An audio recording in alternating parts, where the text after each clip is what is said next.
जी जी बिस्मिल्लाहिर्रहमानिर्रहीम। आज का जो हमारा टॉपिक है वो है इंसुलिन।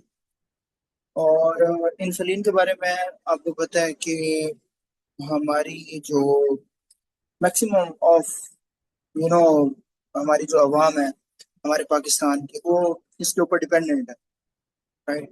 और इसके ऊपर डिपेंडेंट होने का मतलब ये है कि इंसुलिन एक ऐसा एक एक फैट स्टेट हार्मोन है जो अ, खाना खाने के बाद जो हमारी बॉडी के अंदर ब्लड इंक्रीज होता है। नॉर्मली हमारे हमारी हमारी बॉडी के अंदर, आपकी बॉडी के अंदर इस टाइम पे जब भी हम खाना खाएंगे तो इंसुलिन ऑलरेडी प्रोड्यूस होगा। ठीक है, इंसुलिन रिलीज होता है। और इंसुलिन उस वो जो खाना खाने के बाद जो ग्लूकोज बनता है उसको मैंने आपको बताया था कि ब्लड के अंदर ग्लूकोज को डिक्रीज करने का काम क्या कौन कर रहा होता है? इंसुलिन कर रहा होता है। और ग्लूकोज सेल्स में एंटर करवाता है, स्टोर करवाता है, प्रोटीन, फैट, ग्लाइकोजन, इनकी सिंथेसिस को इंक्रीज करवाता है। ठीक है। तो अगर किसी के अंदर ये इंसुलिन नहीं बन रही तो आपको पता है कि हम आर्टिफिशियल जो इंसुलिन होती है, जो इंसुलिन हम बाहर से देते हैं, वो हम लगाते हैं पेशेंट्स को, स्पेशली डायबिटीज के जो पेशेंट्स होते हैं। ठीक है। लेकिन इंसुलिन हमारी बॉडी के अंदर जरूरी होती है to take care of the hyperglycaemia या हाइपरग्लाइसीमिक स्टेट, कि कितनी आपकी इंसुलिन है और उस इंसुलिन के ऊपर जो है वो आपका कितना कोई वो कितना को कंट्रोल करना चाहिए, कितना नहीं करना चाहिए। अब इसकी एक जो सिंथेसिस है कि बनने का जो अमल है वो क्या किस तरीके से है, वो कहता है प्रो प्रियो इंसुलिन, यानी कि synthesize in rough endoplasmic reticulum of pancreatic beta cell. यानी कि इंसुलिन जो होता है वो आपके कहाँ पे बनता है? पैंक्रियाटिक बीटा सेल के अंदर। और जो रफ एंडोप्लाज्मिक रेटिकुलम है, जो प्रोटीन है उसकी जो सिंथेसिस है वो आपकी क्या होती है? आपकी ये जो ऑर्गेनेली होती है। तो इंसुलिन पहले पहले आपका क्या होता है? प्रो प्रो इंसुलिन जो आपका इनएक्टिव प्रिकर्सर होता है। तो इनएक्टिव प्रिकर्सर जो सा होता है वो आपका पहले पहले जो आपका रफ एंडोप्लाज्मिक रेटिकुलम होता है उसके अंदर जो सा वो आपका सिंथेसाइज होता है for the very first time. ठीक है ना। और प्रोसेसिंग के बाद जाके जो सा वो आपका एक्टिव हार्मोन बनता है। नेक्स्ट वो कहता है क्लीवेज ऑफ प्री सिग्नल। अब प्रो इंसुलिन जो होता है वो आपका एक सिग्नल का सीक्वेंस होता है जो प्रोटीन को रफ एंडोप्लाज्मिक रेटिकुलम में गाइड कर रहा होता है कि यार ये जो सा सिग्नल सीक्वेंस है इसको आपने रिमूव करना है। यानी कि प्रो इंसुलिन के अंदर से आपने जो प्री है उसको रिमूव करना है और लीड करना है टू द प्रो इंसुलिन। ठीक है। यानी कि इस सिग्नल को जो है वो आपने क्या करना है? रिमूव करना है। अब जो प्रो इंसुलिन होता है वो आपको कहाँ स्टोर्ड होता है? Stored in secretory granules. ठीक है। तो जब आपका प्रो इंसुलिन आपके सिक्रीटरी ग्रेन्यूल्स के अंदर जो है वो स्टोर्ड होता है, तो बीटा सेल के अंदर जो सिक्रीटरी ग्रेन्यूल्स हैं वो आपके बीटा सेल के अंदर एक स्मॉल स्मॉल सी पॉकेट्स होते हैं। यानी कि फॉर एग्जाम्पल ये सिक्रीटरी ग्रेन्यूल्स है तो यहाँ पे छोटे छोटे से ये पॉकेट्स होंगे। ठीक है। जहाँ पे आपके जो हार्मोन है वो रिलीज होने से पहले यहाँ पे आपके क्या होते हैं? स्टोर्ड होते हैं। ठीक है। इन पॉकेट्स के अंदर क्या होते हैं? आपके स्टोर्ड होते हैं। फिर वो कहते हैं cleavage of pro insulin and leads to exocytosis of insulin and C-peptide equally। यानी कि जो प्रो इंसुलिन है वो आपका कट होता है और दो चीजों के अंदर बन रहा होता है, एक आपका इंसुलिन और एक आपका बन रहा होता है सी पेप्टाइड। और दोनों जो है वो आपके इक्वल अमाउंट के अंदर जो है वो रिलीज होते हैं। अब सबसे इंपॉर्टेंट फैक्टर ये है आपका सी पेप्टाइड। सी पेप्टाइड क्यों आपका इंपॉर्टेंट फैक्टर है? क्योंकि सी पेप्टाइड आपका एंडोजीनियस इंसुलिन की प्रोडक्शन को शो कर रहा होता है। याद रखें, जब भी आप बाहर से इंसुलिन देते हैं तो उस इंसुलिन के अंदर आपकी जो सी पेप्टाइड है वो आपके नहीं होते। ठीक है। एंडोजीनियस यानी कि बॉडी के अंदर से जो से बन रहे होते हैं उसके अंदर आपके जो सी पेप्टाइड है वो होते हैं, लेकिन जो एक्सोजीनियस आप दे रहे होते हैं उसके अंदर नहीं होते। दैट्स व्हाई यहाँ पे लिखा हुआ है both insulin and C peptides are increase in endogenous insulin secretion. ठीक है। यानी कि टाइप 2 डायबिटीज मिलेटस। ठीक है। अगर पेंक्रियाज खुद इंसुलिन बना रहे हैं ना तो उस इंसुलिन में सी पेप्टाइड होगा। ठीक है ना। जो टाइप 2 का डायबिटीज का अर्ली फेज होता है, लेकिन एक्सोजेनियस इंसुलिन के अंदर जो है वो सी पेप्टाइड क्या होता है? वो नहीं होता। That's why you can differentiate easily. अगर आप उसकी जो पेशेंट है आप इंसुलिन इंजेक्ट कर रहे हैं और उसकी जो लेवल है उसके अंदर इंसुलिन तो हाई होगा और सी पेप्टाइड नहीं है, तो आपको समझ में आ जाना चाहिए कि यार ये आर्टिफिशियली जो इंसुलिन ले रहा है। इंसुलिन सिक्रेटेजेस एंड इंसुलिनोमा।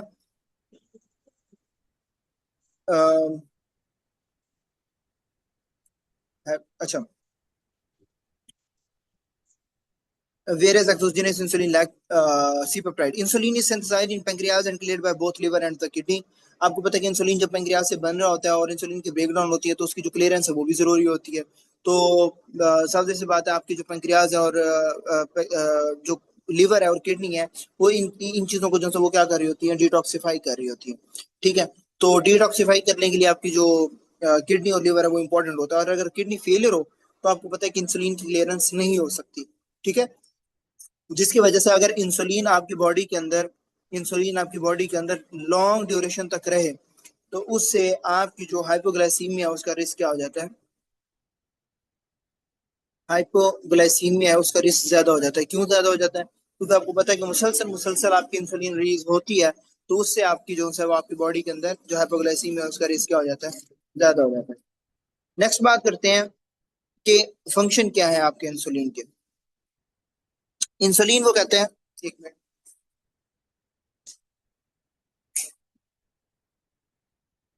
अच्छा, वो कहता है इंसुलिन जो होता है वो बाइंड करता है इंसुलिन रिसेप्टर्स के साथ, यानी कि टायरोसिन काइनेज की जो एक्टिविटी होती है वो आपकी ज्यादा हो जाती है। यानी कि जो इंसुलिन है वो इंसुलिन जो रिसेप्टर्स हैं उनके साथ बाइंड करता है। यहाँ पे नीचे एक इमेज बनी हुई है, ये इंसुलिन रिसेप्टर्स होते हैं। अब इंसुलिन रिसेप्टर्स के साथ बाइंड करता है, रिसेप्टर की क्या होती है, ऑटोफॉस्फोराइलेशन होती है, फास्फोराइलेशन होती है, इंट्रासेलुलर जो सिग्नल होते हैं वो आपके स्टार्ट होते हैं, जो यहाँ पे ये देखें टायरोसिन की फास्फोराइलेशन, और उसके बाद उसके जो सिग्नल्स होते हैं वो उसके कंटिन्यू होते हैं। सेकंड स्टेप में, फर्स्ट स्टेप ये हो गया, सेकंड स्टेप में वो कहता है inducing glucose uptake carrier mediated transport into insulin dependent tissue.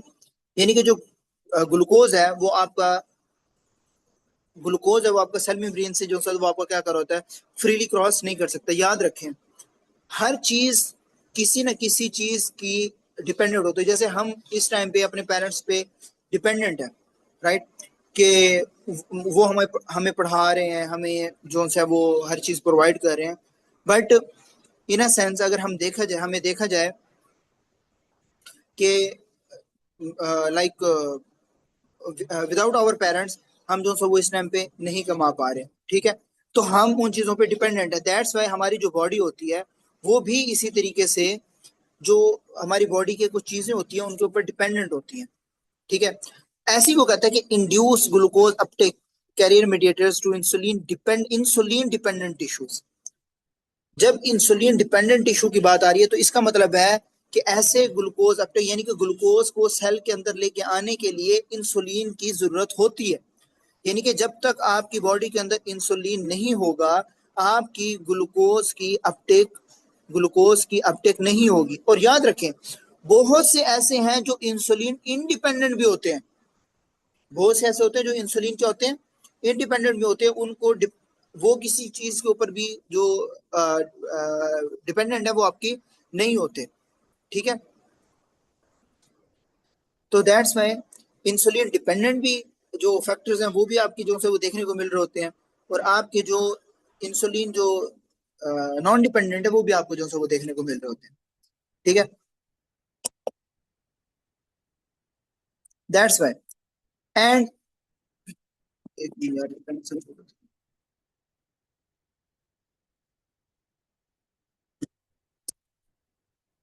And gene transcription. अब वो कहते हैं कि हमारी बॉडी के अंदर जो इंसुलिन है उसके मल्टीपल जो है वो आपके इफेक्ट हो रहे होते हैं। ठीक है, हमारी बॉडी के ऊपर जो एनाबॉलिक इफेक्ट है उसका हमारी बॉडी के ऊपर रोल क्या है, यानी कि जब भी आपकी ग्लूकोज की ट्रांसपोर्ट है वो ज्यादा होती है in skeletal muscles and adipose tissue. यानी कि स्केलेटल मसल्स जो फैट सेल्स होते हैं वो आपके ग्लूट फोर यानी कि ग्लूट फोर इंसुलिन डिपेंडेंट होते हैं। क्या होते हैं? GLUT four. ये देखिए यहाँ पे लिखा हुआ है एडिपोज टिश्यू स्ट्रेटन मसल्स।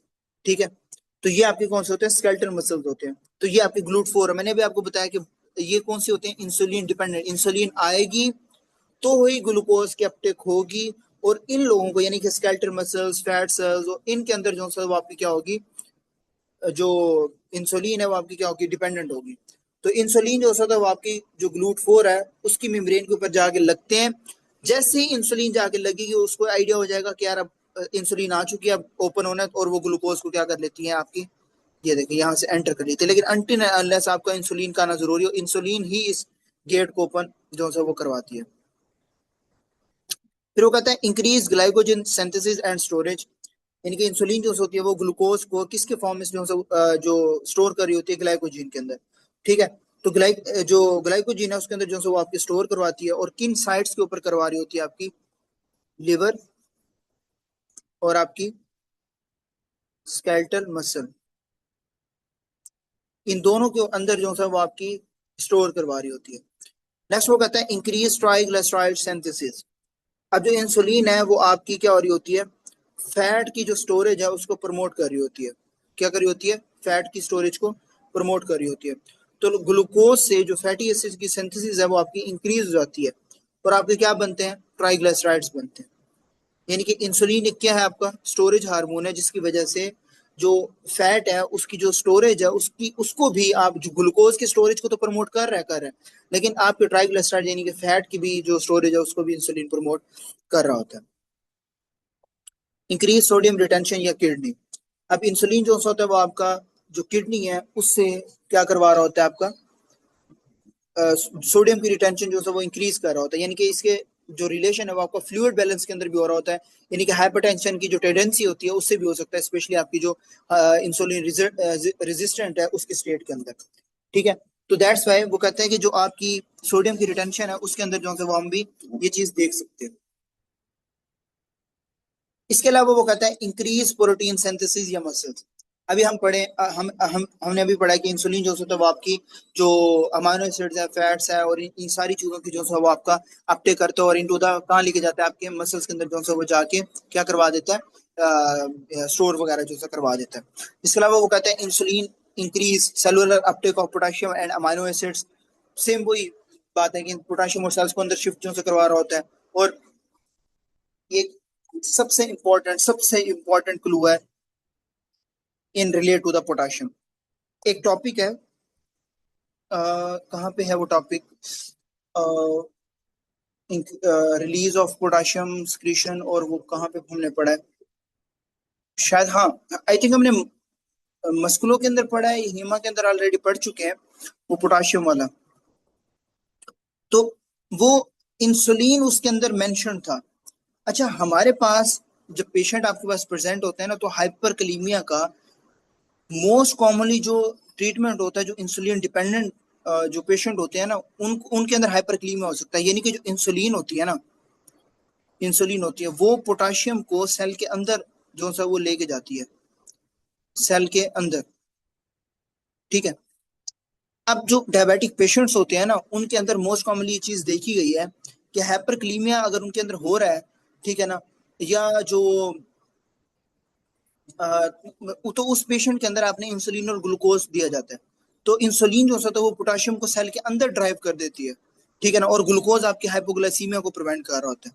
ठीक है, तो पोटाशियम यानी कि हाइपरक्लीमिक स्टेट के अंदर आपने इंसुलिन देना होता है। और ये एक एमसीक्यूज भी आया हुआ है, ये मैं आपको दिखा दूंगा, एमसीक्यूज मैं आपको सेंड भी कर दूंगा। पिछले साल पिछले साल एनआरई के अंदर भी आया हुआ था ये, कि यानी कि पांच पेपर में आया हुआ था कि एक पेशेंट है वो आपके पास हाइपरक्लीमिया का डिपेंड किया, वो डायबिटिक था, और उसके अंदर जो हाइपरक्लीमिया देखने को मिल रहा है, लेकिन ऐसे कोई फाइंडिंग नहीं थी। तो उसके अंदर जो वो जो इनिशियल ट्रीटमेंट है वो आपका इंसुलिन था। ठीक है ना, अदरवाइज जो मैक्सिमम जो राइट आंसर लगाया हुआ था वो दूसरा था। खैर, डिक्रीज ग्लूकोगॉन रिलीज, ग्लूकोगॉन और क्या है आपका अल्फा सेल्स, जो अल्फा सेल से रिलीज हो रहा होता है ग्लूकोगॉन, और आपको पता है कि ये बीटा सेल से रिलीज हो रहा होता है, और ये दोनों एक दूसरे के क्या होते हैं, एंटी होते हैं। ठीक है, वो इसकी बात नहीं मानता और ये उसकी बात नहीं मानता, यानी कि इंसुलिन स्टोर करवा रहा है ग्लूकोज को, तो ग्लूकोगॉन जो है उसको रिलीज जो है वो रिलीज करवा रहा होता है ग्लूकोज को। Decrease lipolysis in the adipose, यानी कि जो इंसुलिन है वो फैट की जो ब्रेकडाउन है वो जो है डिक्रीज कर देता है। और हमारी बॉडी के अंदर अभी ऊपर पढ़ के आए कि जो फ्री फैटी एसिड्स हैं वो आपके जो है वो कम हो जाते हैं। इसके अलावा जो केटोन्स है उसकी फॉर्मेशन क्यों, ऑलरेडी जब आपके पास हर चीज अवेलेबल है तो कोई जरूरत नहीं है, तो कीटोन की फॉर्मेशन भी जो है वो आपकी क्या हो जाती है, कम हो जाती है। ठीक है। अच्छा जी,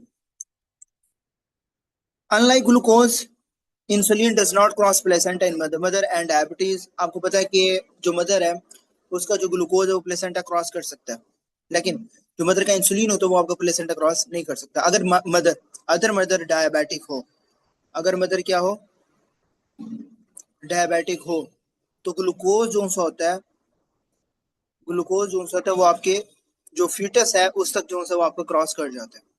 ठीक है। और जो फीटल पेंक्रियाज है, जब भी ग्लूकोज, सारी बात है, ग्लूकोज जब आएगी तो आपके जो फीटल पेंक्रियाज होते हैं वो उनको क्या कर रहे होते हैं, रिस्पॉन्ड करते हैं। और जब रिस्पॉन्ड करते हैं तो फीटल इंसुलिन, फीटल इंसुलिन उसको क्या कर रही होती है, जो रिलीज करती है, और जो वो इसको रिस्पॉन्ड कर रही होती है। Excessive glucose can cross placenta increase fetal insulin, right. अच्छा जी,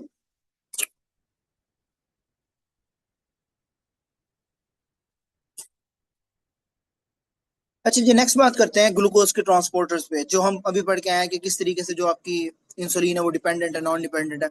इसको आपने अच्छे से पढ़ना है कि एक क्वेश्चन इसमें से कभी कभी जो सा वो आपका आ जाता है कि जो ग्लूट फोर है insulin dependent, not independent, dependent नहीं कि इंसुलिन के ऊपर डिपेंड कर रहे हैं, इंसुलिन से हर चीज जो है वो आपकी स्टार्ट होगी। तो जो ग्लूट फोर है वो आपके तीन चीजों के अंदर पाए जाते हैं, एक एडिपोज टिश्यू में, एक आपके जो स्केलेटल मसल है, स्ट्रेटेड मसल्स है उसके अंदर पाए जाते हैं, और एक आपके जो कार्डियक मसल्स होते हैं। अब आप कहेंगे सर ये क्योंकि स्ट्रेटेड मसल आपके स्केलेटल में भी होते हैं और आपके कार्डियक के अंदर भी होते हैं, ठीक है ना। होता क्या है कि जब भी आप एक्सरसाइज वगैरह कर रहे होते हैं, जो ग्लूट फोर जो तो उसकी एक्सप्रेशन ट्रांसलोकेशन ज्यादा हो जाती है, और इंसुलिन जो तो वो डिपेंडेंट होते हैं बेसिकली। इंसुलिन इंडिपेंडेंट के अंदर क्या होता है, ग्लूट वन है, उसके अंदर आरबीसी, ब्रेन कोर। देखिए हमारी बॉडी में जो जो अब जब हम डायबिटिक कीटोएसिडोसिस पढ़ते हैं, अब उसके अंदर आपकी केटोन्स की फॉर्मेशन आप देखते हैं। अब जब अगर ये ब्रेन भी अगर आपका इंसुलिन डिपेंडेंट हो जाए तो पेशेंट तो बचेगा ही नहीं, क्योंकि आपका हाइपोग्लाइसीमिक या फास्टिंग स्टेट के अंदर अगर आपकी इंसुलिन रिलीज नहीं हो रही या स्टोर फॉर्म नहीं है, हाइपोग्लाइसीमिक स्टेट है, तो आपकी बॉडी जो है वो नॉन कार्बोहाइड्रेट फॉर्म से आपकी जो कटोन बॉडीज है उनको यूज कर लेता है। ठीक है, उनको यूज कर लेता है। अगर वो ब्रेन ही आपका इंसुलिन डिपेंडेंट होता आपका, तो यानी कि जब तक इंसुलिन नहीं होगी तब तक मतलब वो तो पेशेंट मर जाएगा। ठीक है, यानी कि ब्रेन डेड, उसकी जो है वो डेड हो जाएगी। तो इसलिए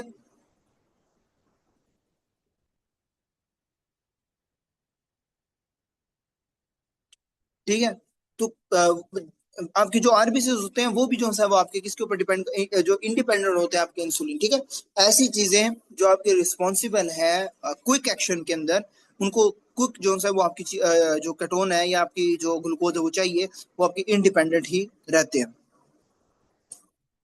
तो जो ग्लूटवन है वो आपके बेसल ग्लूकोज की अपटेक होती है, और आपकी जो अच्छा ये मैं आपको सारा बता भी दूंगा कि उसकी रेगुलेशन कैसे हो रही होती है।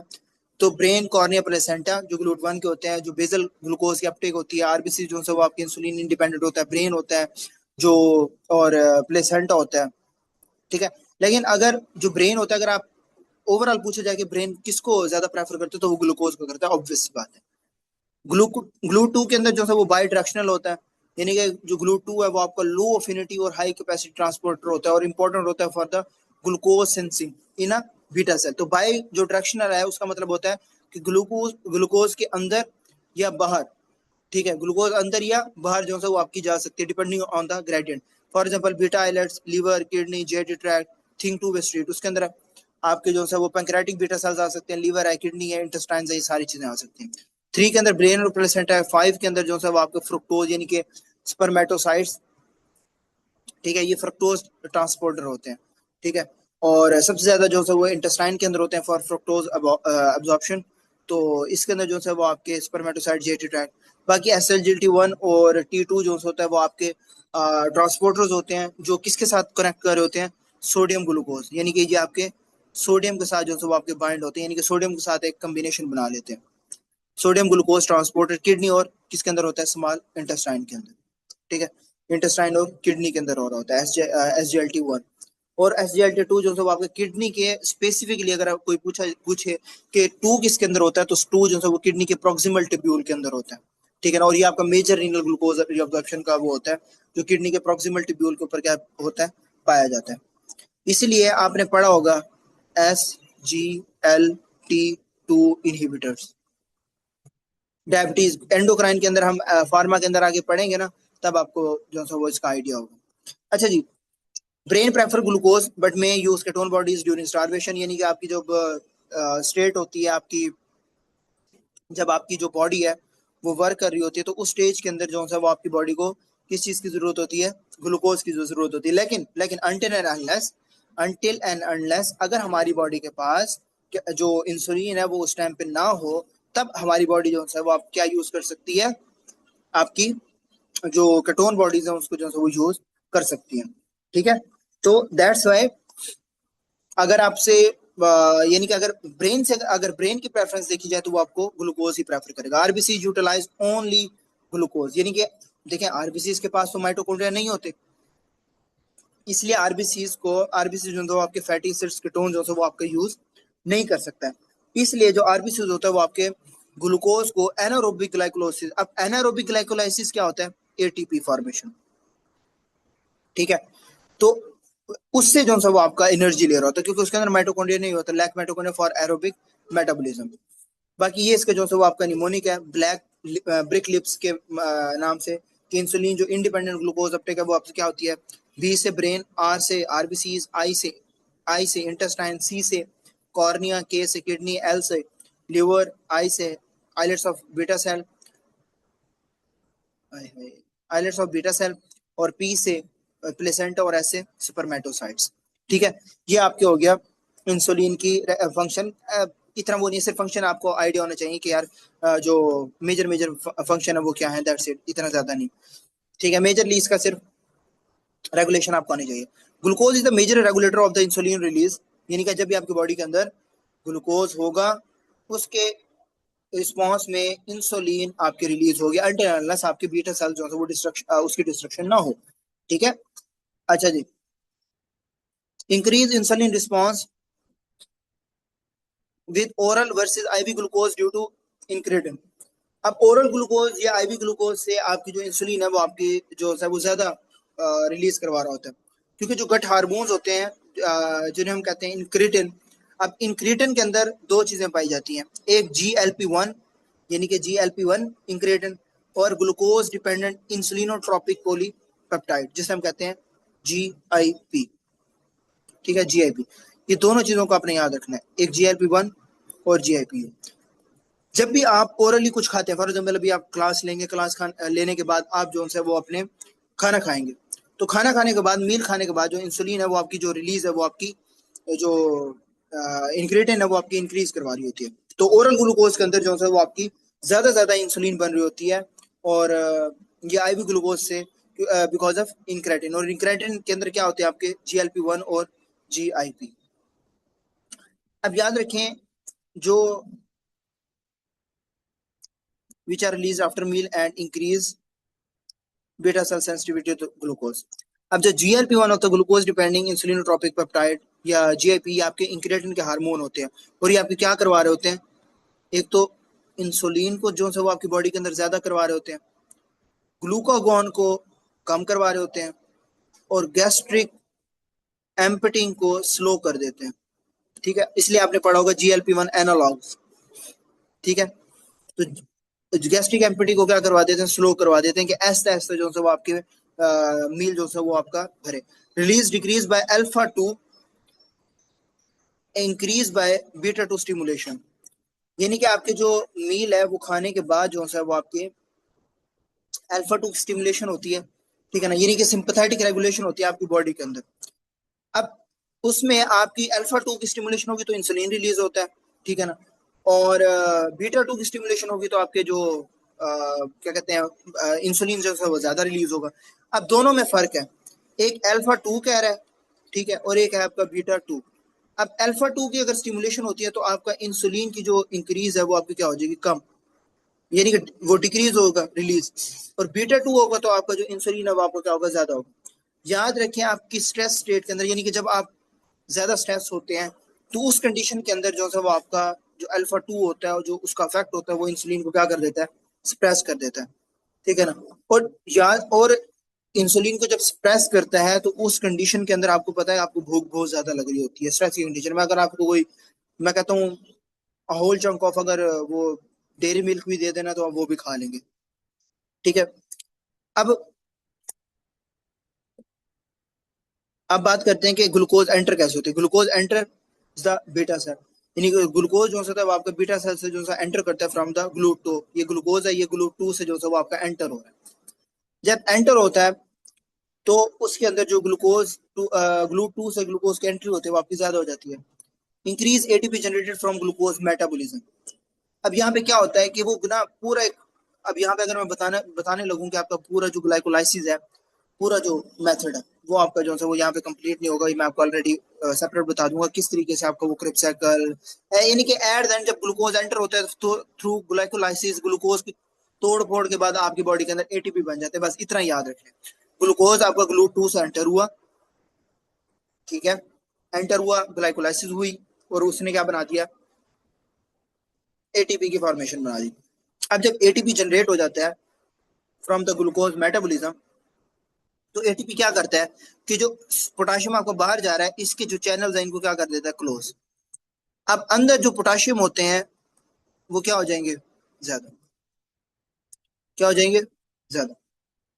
तो एटीपी जो होता है वो आपके पोटाशियम चैनल को क्या करवा देगा, क्लोज। ठीक है। और जब क्लोज करवाएगा तो अंदर जो पोटाशियम चैनल है वो ज्यादा। अब उसकी वजह से जब पोटाशियम जो है वो नॉर्मली सेल से बाहर जा रहा होता है लेकिन पोटाशियम चैनल क्लोज हो जाएंगे, तो उसके अंदर जब पोटाशियम चैनल ज्यादा होंगे तो सेल मेम्ब्रेन जो है वो डीपोलराइज हो जाएगा, यानी कि डीपोलराइजेशन स्टार्ट हो जाएगी।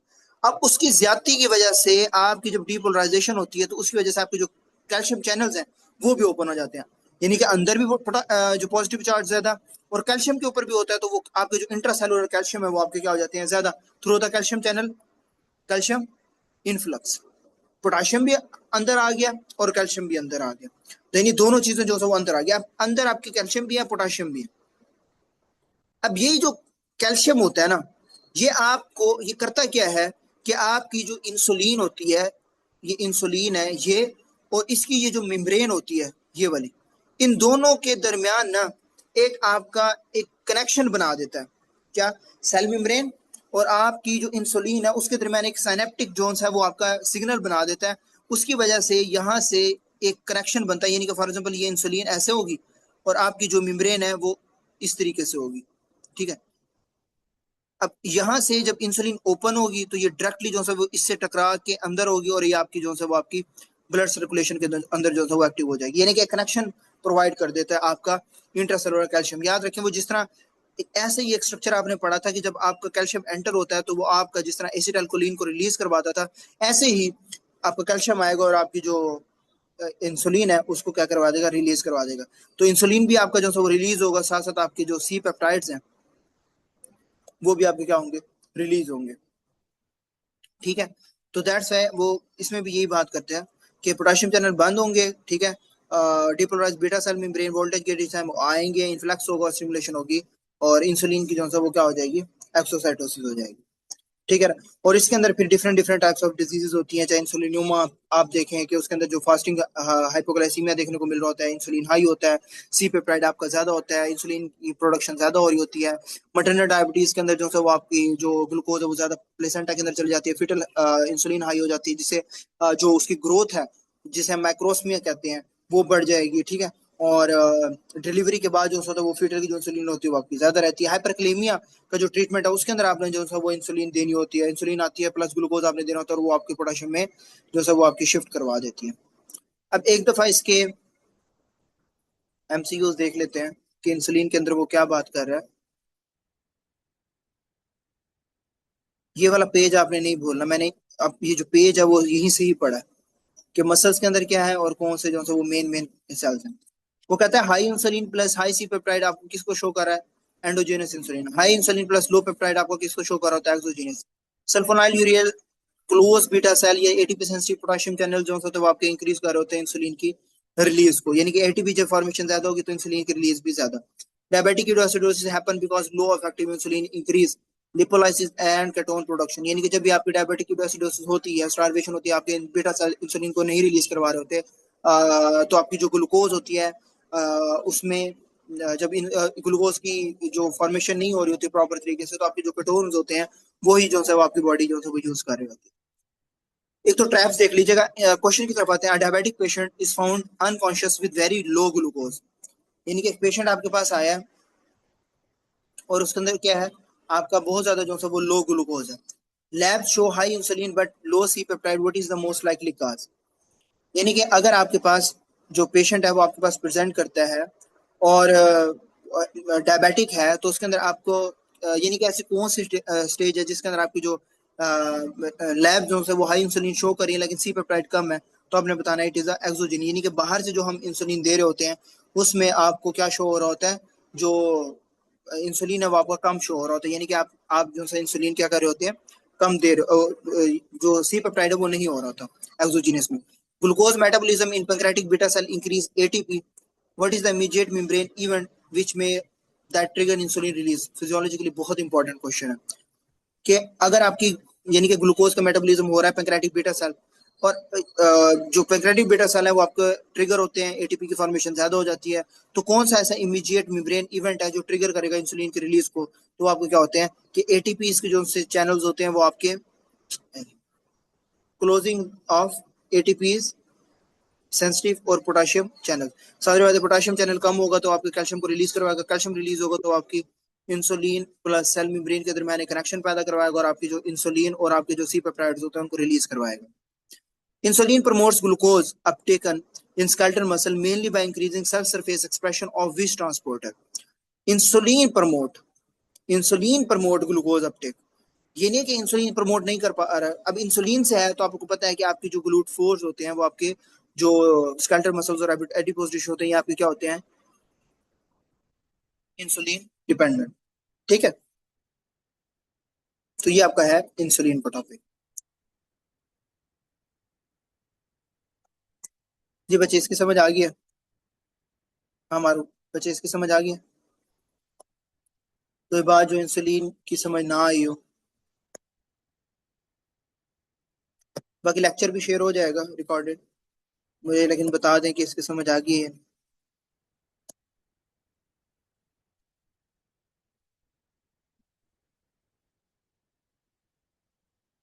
कंफ्यूज कहाँ से लग रहा है? पहले डिटेल से इतना नहीं होगा ना, सिर्फ एक आइडिया होगा, राइट।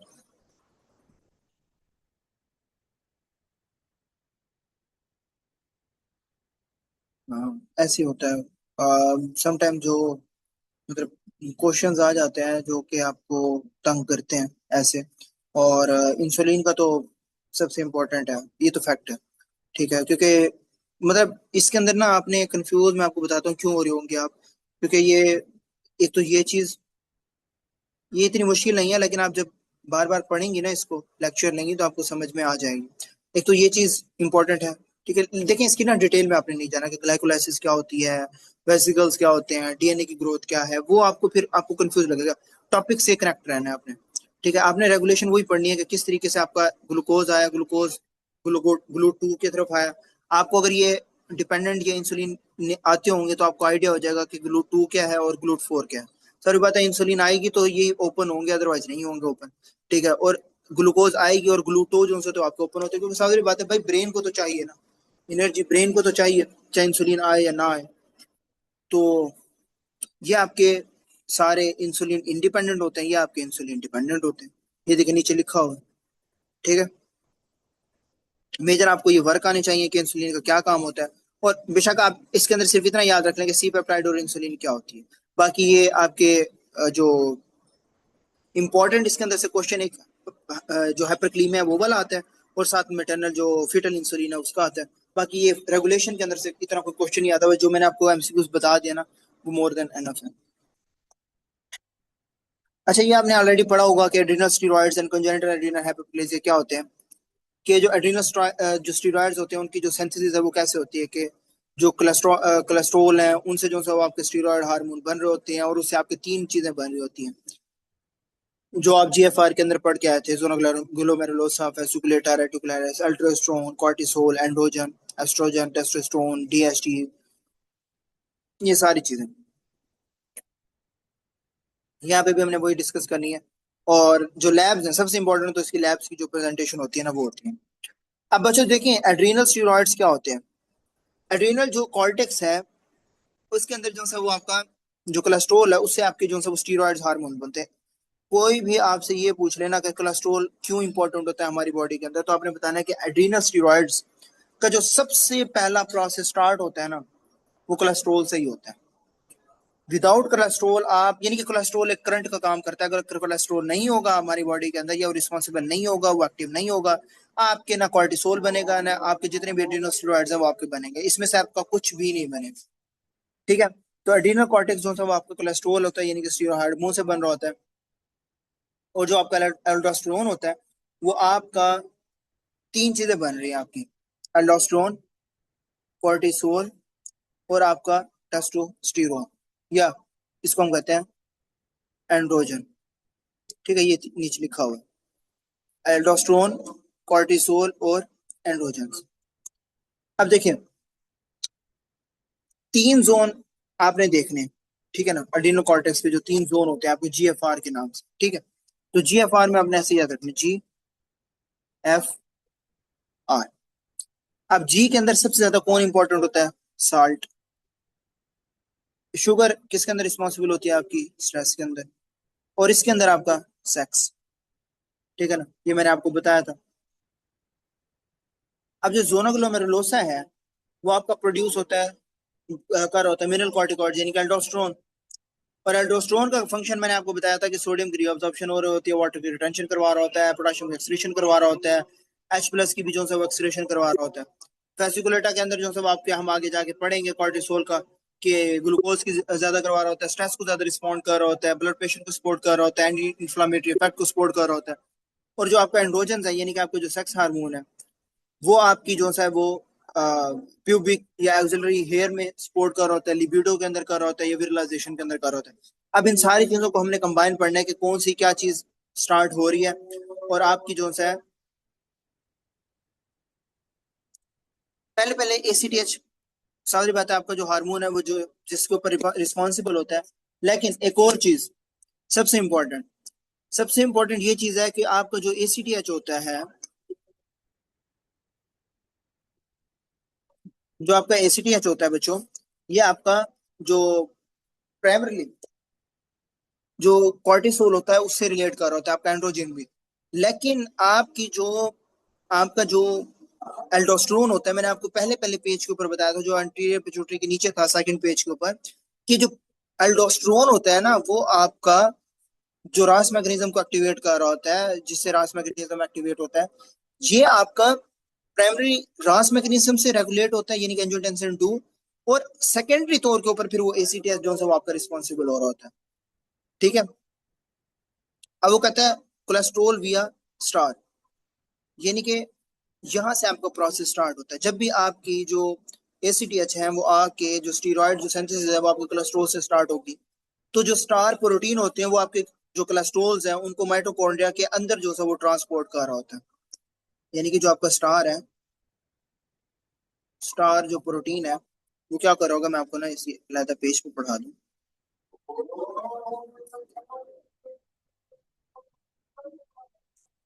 देखिए, तीन चीजें आपने पढ़ी है: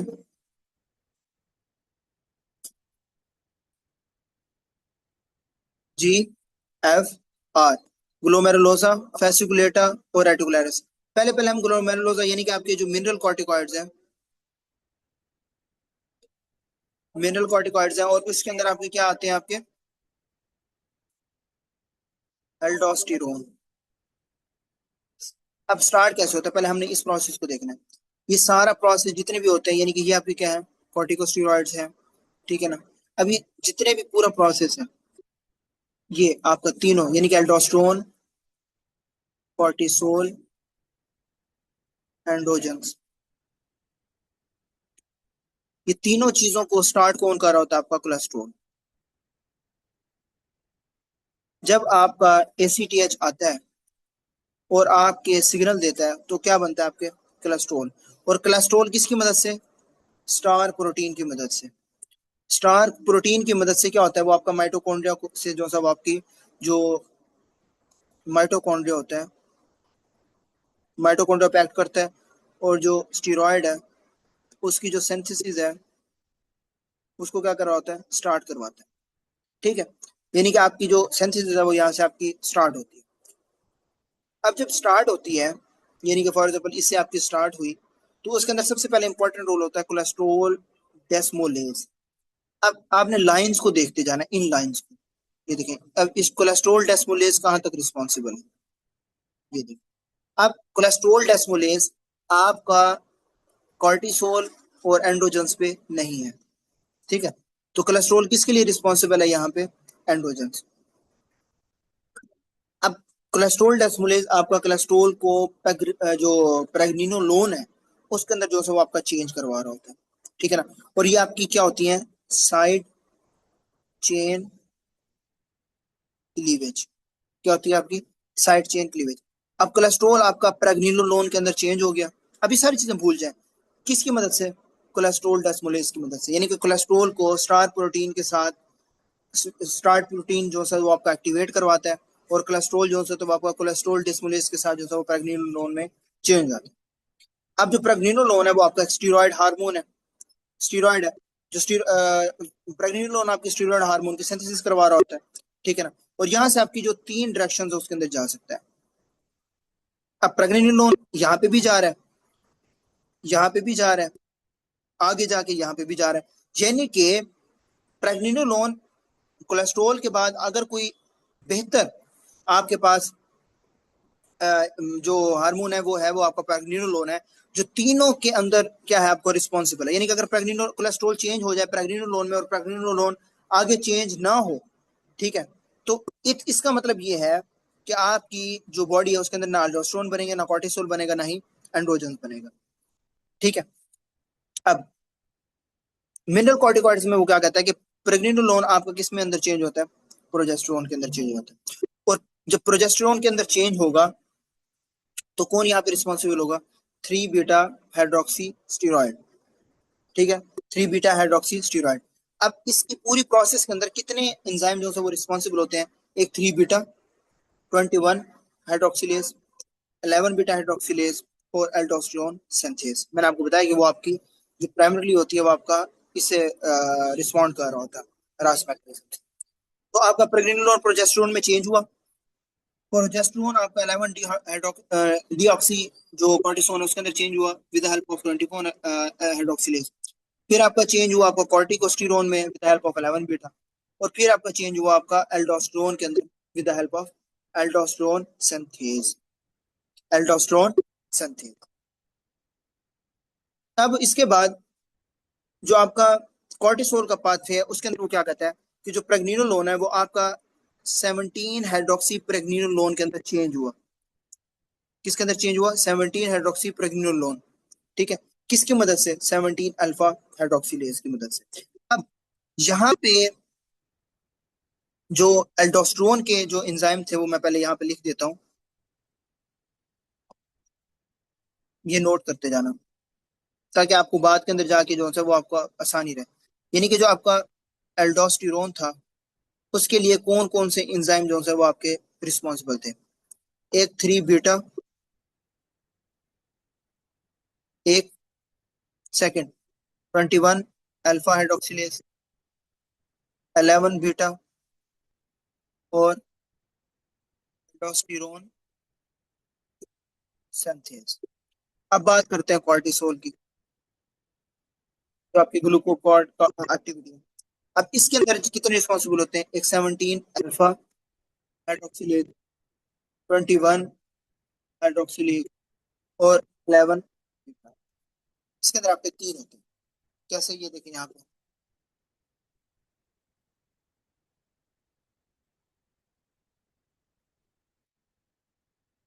ये देखें प्रेग्निनोलोन किसके जरिए चेंज हुआ, 17 अल्फा एक। सेकेंडली दोबारा से जो है वो आपका चेंज हुआ आपका 17 अल्फा हाइड्रोक्सी प्रोजेस्टेरोन की मदद से 21, 21 से 11 बीटा। तो इसके अंदर आपके कितने आ गए, 3 आ गए। आप 3 बीटा को भी कंसीडर कर सकते हैं, but it is not very valuable. ठीक है।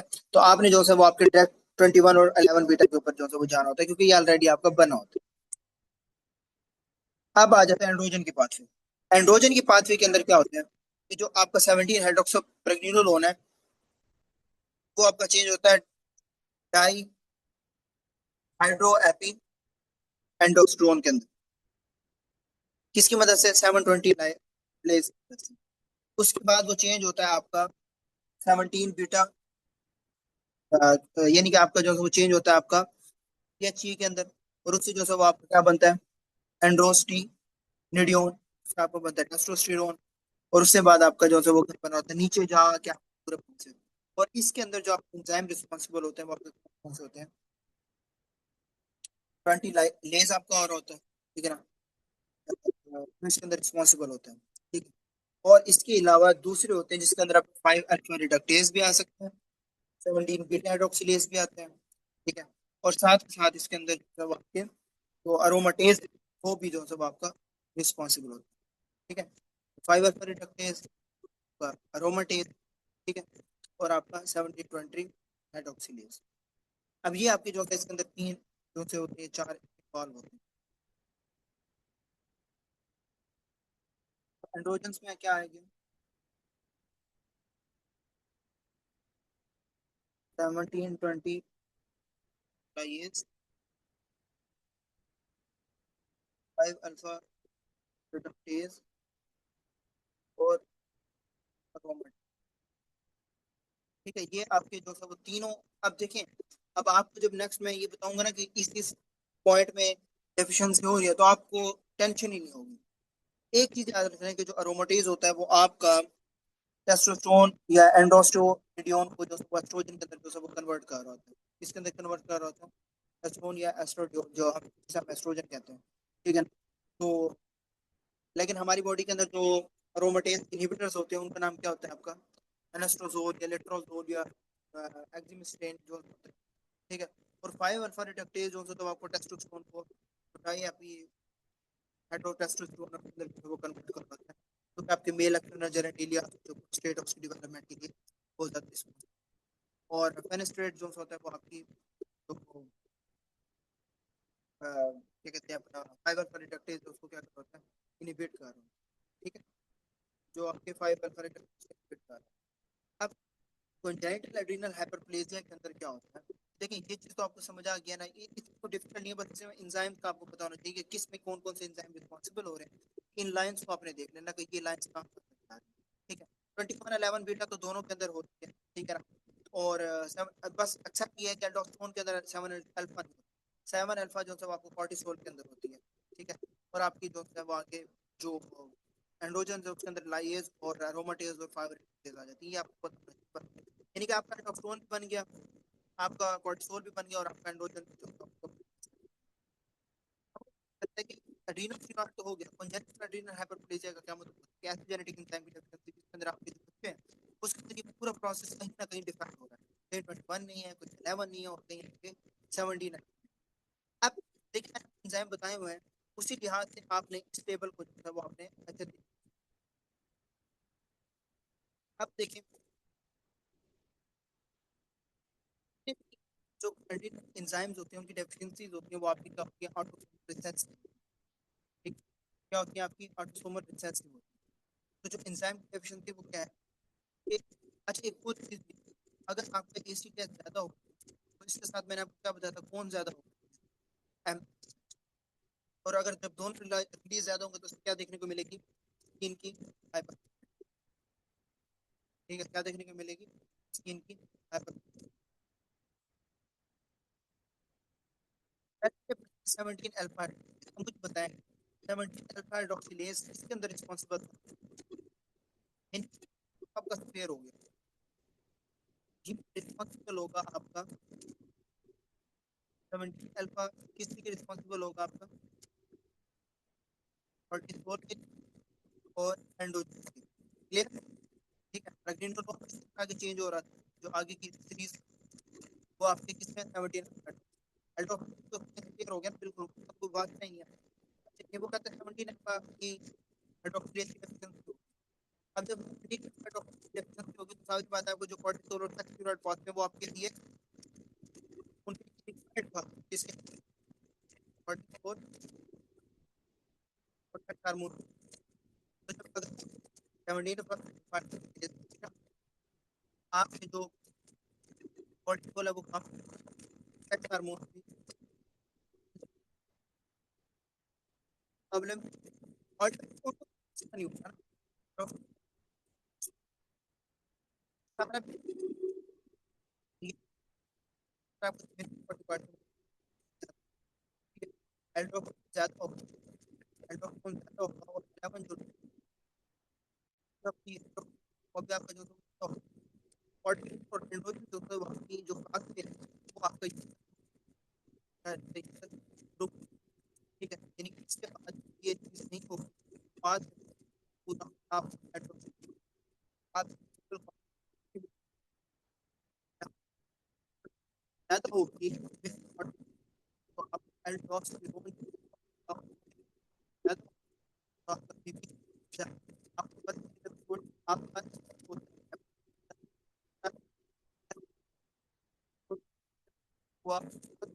आउट, ठीक है,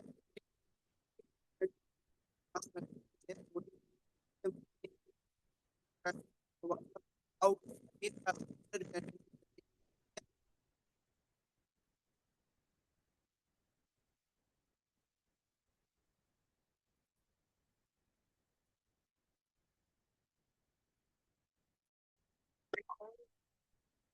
अच्छा, अब वो बात करता है कि मिनरल कॉर्टिकॉइड्स के अंदर, यानी कि आपकी जो 17 अल्फा हाइड्रोक्सिलेज तो आपने पढ़ लिया ना, तो साफ सी बात है इसके अंदर आपकी जो एल्डोस्टेरोन है वो आपका ज्यादा होगा। जब एल्डोस्टेरोन आपका ज्यादा होगा तो सारा प्रोसेस मैंने आपको बताया कि सारा आपका पाथवे एल्डोस्टेरोन की तरफ जो है वो शिफ्ट हो जाएगा। जब एल्डोस्टेरोन की तरफ शिफ्ट हो जाएगा तो इस कंडीशन के अंदर आपकी एल्डोस्टेरोन ज्यादा, बीपी ज्यादा, पोटाशियम कम, बाकी कॉर्टिसोल और सेक्स हार्मोन्स आपके कम। और लैब्स के अंदर आपको क्या देखने को मिलेगा? Decrease androstenedione, decrease androstenedione. और एंड्रोस्टेरोन जो सब आपका एंड्रोजन का प्रिकर्सर होता है जो हम अभी पढ़ के आए हैं, ये आपका क्या होगा? बिल्कुल नहीं होगा, जो आपका एंड्रोजन का प्रिकर्सर होता है। और 7 अल्फा की डिफिशियंसी में आपको जो सेक्स स्टीरॉयड की प्रोडक्शन है वो आपकी कम हो जाती है। अब प्रेजेंटेशन कैसे होगी? एटिपिकल जेनिटेलिया या अनडिसेंडेंट टेस्टिस। ये क्यों होगा? क्योंकि आपको पता है कि 46XY, यानी कि फीटस जो सा होता है वो आपके मेल को, यानी कि मेल जो सा होता है उसके अंदर जो सा वो आपका एक्सटर्नल जेनेटिलिया जो सा वो आपको डेवलप करने के लिए आपको टेस्टोस्टेरोन रिक्वायर्ड होता है। अब इसके अंदर तो टेस्टोस्टेरोन नहीं है, सेक्स हार्मोन्स तो आपके कम है। तो जब सेक्स हार्मोन आपके लो होंगे तो उसकी वजह से जो एक कंडीशन आप पढ़ते हैं जिसे हम क्या कहते हैं? Ambiguous genitalia, genitalia. क्लियर? अब एक्सेस का मतलब होता है कि lack secondary sexual development. Excess का क्या मतलब होता है? Lack sexual secondary sexual development, यानी कि पेशेंट के अंदर जो एस्ट्रोजन है जो और एंड्रोजन है जब आपका लो होता है तो उसके अंदर आप क्या देखने को मिल रहे होते हैं? 14XX। और उसके अंदर जो प्यूबर्टी होती है वो आपकी क्या होती है? डिलेड हो जाती है। और उसके अंदर जब जो सेकेंडरी सेक्सुअल डेवलपमेंट होती है, ये कैरेक्टरिस्टिक्स होती है यानी कि प्यूबर्टी की, वो आपकी क्या हो जाती है? कम हो जाती है। ठीक है? तो प्यूबर्टी आपकी नहीं हो पाती बिकॉज एस्ट्रोजन एंड्रोजन आपका क्या होता है? आपका लो होता है, आपके सेक्स हार्मोन्स आपके लो होते हैं। ठीक है? ये तो आपका हो गया 17 अल्फा हाइड्रोक्सिलेज। ठीक है? स्क्रीन नहीं शो हो रही?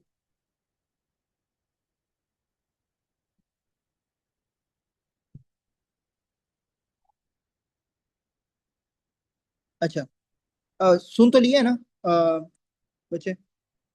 ये देखे ना, एटिपिकल जो डेलिया है उसके अंदर आप, या एंडीसेंडेंट एस्टीज है उसके अंदर आपको क्या देखने को मिल रहा होता है? Ambiguous genitalia. और secondary lacks secondary sexual development का क्या मतलब होता है? कि आपका एंड्रोजन और वो एस्ट्रोजन नहीं है, तो उसकी वजह से आपकी जो प्यूबर्टी जो चीजें हैं जिनमें आपकी जो डेवलप होनी है चीजें हैं, आपके जो स्पोर्ट्स हैं, जो आपका मेंस के अंदर जो रिस्पॉन्सिबल होती है प्यूबर्टी की जो स्टेजेस होती हैं, और हेयर्स वगैरह हैं वो आपके नहीं होंगे। ठीक है? जो आपका पेशेंट आपके पास आएगा और वो क्या होगा? 46XX। अब ये तो हो गया आपका 17 अल्फा। फिर बात करते हैं 21 हाइड्रोक्सिलेज। 21 हाइड्रोक्सिलेज के अंदर वो कहता है कि आपकी जो मिनरल कॉर्टिकॉइड्स होते हैं वो आपके कम हो जाते हैं। अब आप कहेंगे यार अभी तक तो बिल्कुल ठीक था, अब कैसे हो गया? तो बच्चों 21 जो होता है वो आपका एंड्रोजन और कॉर्टिसोल के अंदर रिस्पॉन्सिबल होता है, यानी कि यहाँ तक आपका प्रोसेस हो रहा है, परेशान नहीं होना। यानी कि यहाँ तक आपका पूरा प्रोसेस हो रहा है, ठीक है, यहाँ तक आपका हो चुका है दोनों, ठीक है। अब ये आपका प्रोसेस आपका क्या है, बिल्कुल ठीक है, लेकिन ये आपका क्या है, एब्सेंट है। तो यहाँ आके क्या लग गया है, स्टॉप। ये आपको क्या हो गया, यहाँ पे स्टॉप, रेड एरिया बन गया। लेकिन अब जितनी भी पावर है वो यहाँ से होके कहाँ पे जा रही है, इस जगह पे जा रही है, क्योंकि यहाँ पे तो किसी किस्म की रुकावट नहीं है, ठीक है, यहाँ पे तो किसी किस्म की रुकावट नहीं है। तो क्या होगा बच्चे, यहाँ पे जब आपका जो 21 हाइड्रोक्सिलेज है, जब उसकी डेफिशिएंसी होगी, और सबसे इंपॉर्टेंट इसी के अंदर से जो है वो आपका क्वेश्चन आता है। तो बच्चों सबसे कॉमन अगर आपसे कोई पूछे कि most common congenital adrenal hyperplasia क्या आता है, तो आपने बताना 21 अल्फा हाइड्रोक्सिलेज। अब जब 21 हाइड्रो अल्फा हाइड्रोक्सिलेज कम है, एल्डोस्टेरोन भी नहीं बनेगा ना कॉर्टिसोल बनेगा, ठीक है। तो एल्डोस्टेरोन भी कम और कॉर्टिसोल भी कम, और सारी पावर कहाँ पे जा रही है, एंड्रोजन्स की तरफ। तो मिनरल कॉर्टिकॉइड्स भी कम, कॉर्टिसोल भी कम, यानी कि कॉर्टिसोल हर जगह पे रगड़ा जाएगा, क्योंकि दरमियान के अंदर है ना, ठीक है। अब जब मिनरल कॉर्टिकॉइड्स कम है, एल्डोस्टेरोन कम है, बीपी भी कम। जब बीपी कम है, सोडियम की रिटेंशन ही नहीं हो रही, तो बॉडी के अंदर जो पोटाशियम है वो ज्यादा।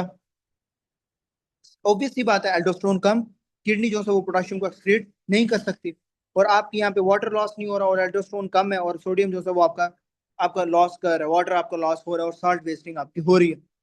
कॉर्टिसोल कम, सेक्स हार्मोन आपका जो है वो क्या होता है, ज्यादा हो जाता है, ठीक है। जो प्रिकर्सर्स होते हैं वो आपका एंड्रोजन जो पाथवेज होते हैं उनके अंदर शंट होना स्टार्ट हो जाते हैं, और आपकी जो एंड्रोजन है वो आपको ज्यादा कर देते हैं। अब इसके अंदर क्या होता है, मोस्ट कॉमन प्रेजेंटेशन इन इन्फेंसी, यानी कि साल्ट वेस्टिंग। अब बच्चे जो होते हैं उसके अंदर इंजाइम जो डेफिशिएंस होता है 21, तो उस बच्चा किस तरह प्रेजेंट करता है, विद हिस्ट्री ऑफ वॉमिटिंग। किस तरह वॉमिटिंग,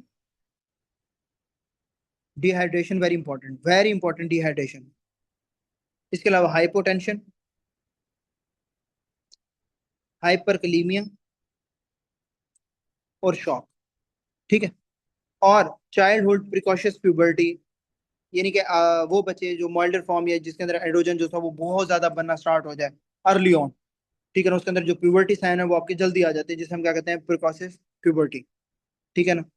और एक्सेस विरलाइजेशन का क्या मतलब है, एंड्रोजन ज्यादा है। अब देखें ना, सारा प्रोसेस कहाँ पे शिफ्ट हो गया आपका, एंड्रोजन की तरफ। तो एंड्रोजन जब ज्यादा होंगे और जो फीमेल्स हैं स्पेशली, उसके अंदर जब एक्सपोज होगा हाई एंड्रोजन, तो आपको क्या देखने को मिलेगा, विरलाइजेशन। और विरलाइजेशन का क्या मतलब होता है बच्चों, कि जो वुमेन होगी उसको क्या, विरलाइजेशन, एम्बिगियस जेनिटेलिया, ये आप मोस्ट कॉमनली देखा जाता है, क्लिट्रो मेगैली, प्यूबिक हेयर्स, ठीक है, ये चीजें आप देखें जाएंगी। अब बात करते हैं 11 बीटा हाइड्रोक्सिलेज की। अब 11 बीटा हाइड्रोक्सिलेज के अंदर क्या होगा, अच्छा ये देखें, ये इंपॉर्टेंट चेक करें कि मैंने आपको क्या बताया था, कल आपको मैंने एक चीज बताई थी कि आपका जो किडनी होता है वो आपका सबसे ज्यादा जो है वो सेल्फिश होता है ना। तो इसलिए रीनन की एक्टिविटी क्या हो जाएगी, ज्यादा हो जाएगी, ठीक है। और आपको जो 17 हाइड्रोक्सी प्रोजेस्टेरोन है वो आपका क्या हो जाएगा, ज्यादा हो जाएगा। तो रीनन की एक्टिविटी क्यों ज्यादा होगी, in response to the low mineralocorticoid. यानी कि कॉर्टिसोल अपना बंदोबस्त नहीं कर सकता, लेकिन जो एल्डोस्टेरोन है, क्योंकि वो प्राइमरी रेगुलेटेड हो रहा है रीनन के साथ, इसलिए वो अपना जो है वो बंदोबस्त करके आया होता है, ठीक है। अब बात करते हैं जनाब आपके 11 बीटा हाइड्रोक्सिलेज। अब 11 बीटा हाइड्रोक्सिलेज के अंदर क्या आ रहा है, ये वाला प्रोसेस, ये आपका ब्लॉक है, रेड एरिया। अब ऊपर वाला बिल्कुल ठीक है। अब आप कहेंगे सर दोनों चीजों तो इन्वॉल्व हो रही हैं दोबारा से, वही सेम सिनेरियो है कि अब सारी एनर्जी कहाँ पे जा रही है, एंड्रोजन की तरफ। लेकिन एक ट्विस्ट है यहाँ पे। वो ट्विस्ट क्या है, कि जब एल्डोस्टेरोन आपका कम है, बिल्कुल कम है, बी पोटाशियम आपका कम होगा, सॉरी, कॉर्टिसोल आपका कम होगा, बिल्कुल ऑब्वियस सी बात है, सेक्स हार्मोन आपका ज्यादा होगा, बिल्कुल उसको तो कोई मसला नहीं हो रहा ना। अब इसमें क्या होता है बच्चों, कि 11 बीटा हाइड्रोक्सिलेज की जब डेफिशिएंसी होती है ना, तो आपका जो 11 बीटा हाइड्रोक्सिलेज है वो आपका कन्वर्ट होता है 11 डीऑक्सी कॉर्टिसोल के अंदर, ठीक है, यानी कि कॉर्टिसोल को बनाने के लिए। तो अगर एंजाइम डेफिशिएंट होगा तो कॉर्टिसोल कम, लेकिन जो इसके अंदर 11 बीटा 11 डीऑक्सीकोर्टिकोस्टेरोन है बहुत ज्यादा होता है। अब आप कहेंगे सर इसका क्या काम है? अब देखे ना, ये आपका तो एल्डोस्टेरोन के अंदर रिस्पॉन्सिबल हो रहा है, तो ये आपका ज्यादा हो रहा है। ठीक है। अब एल्डोस्टेरोन कम है लेकिन 11 डीऑक्सीकोर्टिकोस्टेरोन ज्यादा है। अब ये यहाँ पे क्यों ज्यादा हो रहा है, इसका क्या काम है? बच्चों याद रखें, जो एल्डोस्टेरोन लो होता है रीनन की सप्रेशन के लिए, तो आपका जो डीऑक्सीकोर्टिकोस्टेरोन जिसे हम डीओसी भी कहते हैं, वो आपका हाई हो जाता है। ठीक है, एक नेचुरल फिनोमिना है कि डीओसी के अंदर जो है वो है आपका मिनरल कॉर्टिकॉइड की जो एक्टिविटी है उसको बढ़ाने की सलाहियत होती है। दैट्स वाई अगर बॉडी के अंदर एल्डोस्टेरोन कम हो जाए तो आपका डीऑक्सीकोर्टिकोस्टेरोन आपका ज्यादा हो जाता है। ठीक है, क्या हो जाता है? ज्यादा हो जाता है, जिसकी वजह से जब वो ज्यादा होगा तो वो आपकी जो बीपी है उसको बढ़ा देगा। तो जब बीपी आपका बढ़ जाएगा, सोडियम की रिटेंशन करना स्टार्ट कर देगा, बीपी आपका बढ़ जाएगा तो पोटाशियम ऑलरेडी क्या हो जाएगा? कम हो जाएगा। ठीक है, ये ट्विस्ट है 11 बीटा हाइड्रोक्सिलेज के अंदर। ठीक है, और आपकी जो लैब्स होती हैं उसके ऊपर आपकी क्या फाइंडिंग नजर आ रही होती है कि आपकी जो रीनन की एक्टिविटी है, क्योंकि आपकी जो बीपी है वो ऑलरेडी हाई कर देता है आपका डीओसी डीऑक्सीकोकॉर्टिकोस्टेरॉन, तो रीनन की जो एक्टिविटी होती है वो आपकी क्या हो जाती है? कम हो जाती है। क्यों? ऑलरेडी आपका जो बीपी होता है वो आपका हाई होता है और वो उसकी एक्टिविटी को क्या कर देता है? स्प्रेस कर देता है। Present and in infancy severe hypertension, यानी कि डोएक्सोकोर्टिसोन की ज्यादती की वजह से आपको हाइपरटेंशन देखने को मिल रहा होता है। और चाइल्डहुड प्रिकॉशंस प्यूबर्टी एंड्रोजन की वजह से वो जो उनसे ज्यादा जा रहा होता है, एंड एक्सेस विरलाइजेशन। ठीक है, ये आपको मैंने ऊपर पढ़ा दिया कि किस तरीके से विरलाइजेशन का पेशेंट आपके पास प्रेजेंट करते हैं। अब ये चीजें आपको जो है वो आपको आनी चाहिए। ठीक है, एक ट्रिक मैं आपको बता रहा हूँ। 17 आपने पढ़ा, 17 में आपने याद रखना है नो सेक्स हाई बीपी, ये लिख लेना। 17 के अंदर आपने क्या याद रखना है? No sex high BP. ठीक है, 21 के अंदर आपने याद रखना है सॉल्ट वेस्टिंग प्लस विरलाइजेशन।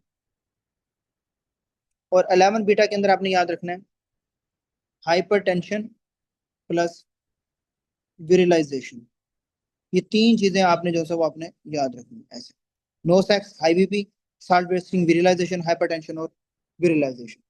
ठीक है, एक एक इंपॉर्टेंट सी बात उन्होंने नीचे लिखी हुई है कि अगर कोई भी इंजाइम जो होता है all are deficient and skin hyperpigmentation ACTH की जो है वो ज्यादा होने की वजह से जो है वो आपका एमएसएच भी रिलीज होता है जो आपका हाइपर पिगमेंटेशन करवा रहा होता है।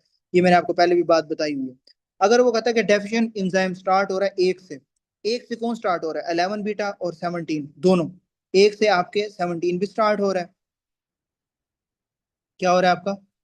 17 भी स्टार्ट हो रहा है और 11 बीटा भी स्टार्ट हो रहा है, दोनों हो रहे हैं ना। वो क्या करवाएंगे? हाइपरटेंशन काज कराएंगे। देख लें, ये हाइपरटेंशन हाइपरटेंशन। तो ठीक है, अगर डेफिशिएंट एंजाइम आखिर में 1 आ रहा है जो कि 21 है, तो वो क्या करवाएगा? विरिलाइजेशन करवा रहा होगा फीमेल्स के अंदर। ठीक है, ये एक मोटा मोटा कॉन्सेप्ट है कि उसके अंदर जो है वो आपके हाइपरटेंशन की जो है वो हिस्ट्री आपकी नहीं आती। ठीक है, तो आपने जो है वो इस तरीके से चीजों को जो है अपनी याद रखनी है। ठीक है, एक दफा देखते हैं कि जो इसके एमसीक्यूज हैं उसकी तरफ। बच्चों वो बात करता है a new born child has ambiguous genitalia. अब यहाँ पे बच्चों को कंफ्यूजन हो जाती है एम्बिगियस जेनेटेलिया का देख के कि आप 17 आ रहा है या फिर आपका 11 आ रहा है। ठीक है, तो इसके अंदर वो कहता है ambiguous genitalia vomiting dehydration hypotension hyperkalemia, यानी कि तीन चीजें जो सब आपकी क्या होती हैं यहाँ पे रिस्पॉन्सिबल है। Which enzyme is most likely deficient? कौन सा ऐसा एंजाइम है जो आपका डेफिशिएंट होगा? तो आपने बताना है 21 हाइड्रोक्सिलेज। अब 21 हाइड्रोक्सिलेज क्यों इंपॉर्टेंट है यहाँ पे? क्योंकि आपकी 21 हाइड्रोक्सिलेज के अंदर आपकी एल्डोस्टेरोन भी नहीं बन रहा होता है और ना ही आपका वो बन रहा होता है, यानी कि हाइपोटेंशन की भी हिस्ट्री आपको देखने को मिल रही होती है। और इसके अलावा आपको वॉमिटिंग डिहाइड्रेशन की जो है हिस्ट्री देखने को मिल रही होती है। हाइपरक्लीमिया से आप अंदाजा लगा सकते हैं कि आपके बॉडी के अंदर एल्डोस्टेरोन रिलीज नहीं हो रहा, तो 21 हाइड्रोक्सिलेज। नेक्स्ट बात करते हैं चाइल्ड हैज विरलाइजेशन हाइपर टेंशन, दोनों चीजें आ गई। हाइपोकलीमिया, cortisol is low and ACTH is high which accumulated steroid explains hypertension। तो हमने बताना है 11 डीऑक्सीकोर्टिकोस्टेरोन। 11 डीऑक्सीकोर्टिकोस्टेरोन के अंदर आपने हाइपरटेंशन भी देखनी है, हाइपोकलीमिया भी देखना है, लेकिन कॉर्टिसोल आपको कम होगा, एसीटीएच आपका जो है वो ज्यादा होगा। ठीक है। इसके अलावा a phenotypic female adolescent has primary amenorrhea, hypertension, यानी कि फीमेल है उसको क्या हो रही है, प्राइमरी एमेनोरिया, यानी कि उसके मेंसेस ही नहीं आ रहे। हाइपरटेंशन, यानी कभी भी मेंसेस आए ही नहीं है। हाइपरटेंशन है, हाइपोकैलेमिया, और आपको क्या है, लो सेक्स स्टेरॉइड्स है। तो which congenital hyperplasia type best fit, तो आपने क्या बताना है, 17 अल्फा हाइड्रोक्सिलेज, जो हमने पहले पहले पढ़ी थी, जिसके अंदर आपके जो सेक्स हार्मोन है वो आपके नहीं बन रहे होते, यानी कि एंड्रोजन और आपके कॉर्टिसोल आपके नहीं बन रहा होता, लेकिन बॉडी के अंदर हाइपरटेंशन आपको जो है वो देखने को मिल रही होती है। ठीक है, क्लियर, ये टॉपिक क्लियर हुआ बच्चे, ये वाला टॉपिक क्लियर हुआ, इसमें तो कोई कंफ्यूजन?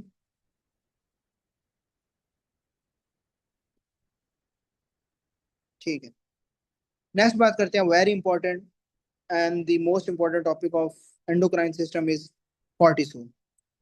अब कॉर्टिसोल के अंदर वो क्या बात करता है?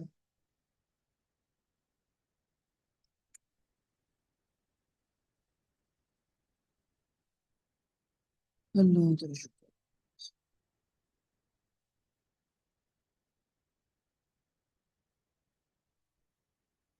बच्चों, वो कहता है जो कॉर्टिसोल है वो आपका एक क्या है, स्ट्रेस हार्मोन, जो हमें ऑलरेडी 24/7 में से ऑलमोस्ट कोई,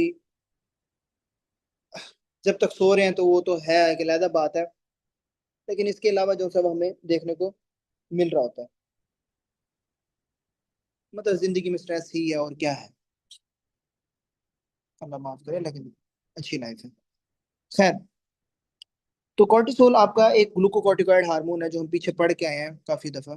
ठीक है, तो जब भी आपकी स्ट्रेस की, फास्टिंग की, इलनेस की, ट्रॉमा की, कोई इन्फेक्शन की स्टेट है, तो उसके अंदर जो सा वो आपका ये लो ग्लूकोज होता है, तो आपका जो कॉर्टिसोल है वो बॉडी को सर्वाइवल मोड में ले जाता है। जब तक वो सर्वाइवल मोड ठीक नहीं होता, बॉडी आपको स्ट्रेस से बाहर नहीं निकलने देती, यानी कि बॉडी जब तक नहीं निकलती, कॉर्टिसोल आपको कोई भी काम करने नहीं देता। ठीक है, तो इसका काम क्या होता है, ब्लड के अंदर ग्लूकोज को इंक्रीज करना, ब्लड प्रेशर को मेंटेन करना, इन्फ्लामेशन को सप्रेस करना, इम्यून रिस्पॉन्स को जो है वो सप्रेस करना। ठीक है, एक मिनट में जरा पानी पी लूँ।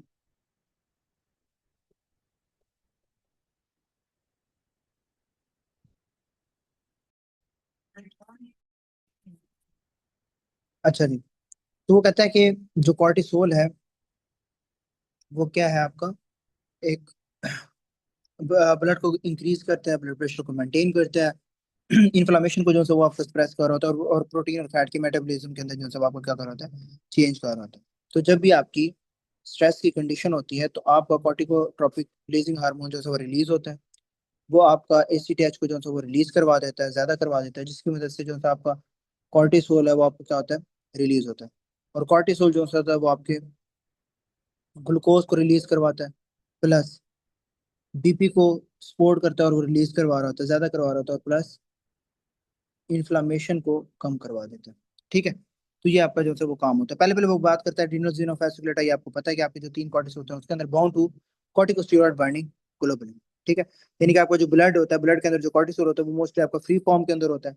तो जब फ्री फॉर्म के अंदर होता है तो वो आपका किसके साथ बाइंड करता है, कॉर्टिकोस्टेरॉइड बाइंडिंग ग्लोबुलिन के साथ जो है वो आपका बाइंड कर रहा होता है। मेजर बाइंडिंग प्रोटीन आपका कौन सा होता है, इसके साथ। क्यों? क्योंकि आपका जो फ्री कॉर्टिसोल है वो आपका जो बायोलॉजिकली देखा जाए तो वो आपका एक्टिव होता है, और बाउंड कॉर्टिसोल जो है वो आपके ब्लड के अंदर जो स्टोरेज है या ट्रांसपोर्ट है, उसकी फॉर्म की तरह जो है वो आपका काम कर रहा होता है। अब वो कहता है फंक्शन क्या है, पहला पहला इंक्रीज एपेटाइट। अब कॉर्टिसोल है वो आपका एपेटाइट को इंक्रीज कर रहा होता है, यानी कि जो मुसलसल आपका कॉर्टिसोल ज्यादा है, जैसे कुशिंग सिंड्रोम है, तो लॉन्ग टर्म स्टीरॉइड्स के अंदर आपकी जो भूख है वो बढ़ जाती है। ठीक है, अब जब भूख बढ़ती है ना, तो उसकी वजह से आपको वेट गेन भी देखने को मिल रहा होता है, वेट गेन भी देखने को मिल रहा होता है, और वेट गेन की वजह से आपको जो सेंट्रल ओबेसिटी है वो भी देखने को मिल रही होती है। ठीक है, इसके अलावा ब्लड प्रेशर, ये इंपॉर्टेंट है। ये पूरे टॉपिक्स में से ये जो चीज, ये जो लाइन है ना, ये बहुत इंपॉर्टेंट है। ठीक है, वो बात करता है कि जो कॉर्टिसोल है वो आपका बीपी को मेंटेन कर रहा होता है। कैसे? जो वेसल्स हैं उनको, जो कैटेकोलामाइंस है उनके लिए जो है वो मोर रिस्पॉन्सिव बनाता है।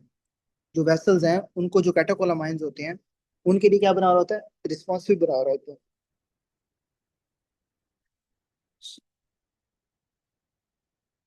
Up regulates alpha 1 receptors on arterioles, ठीक है, and increase the sensitivity of nor epinephrine and epinephrine.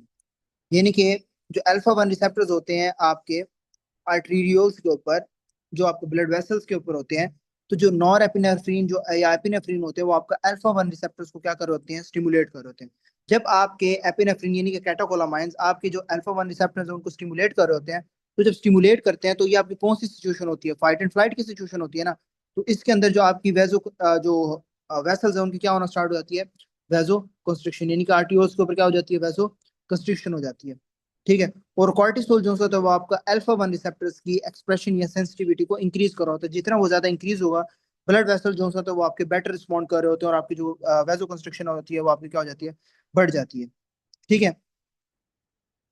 Increase response to norepinephrine, epinephrine का मतलब ये होता है कि आपकी जो वेसल्स होती हैं, कॉर्टिसोल वेसल्स को इसके लिए सबसे ज्यादा सेंसिटिव बना देती है, ठीक है। At high concentration can bind to mineral corticoid aldosterone receptors।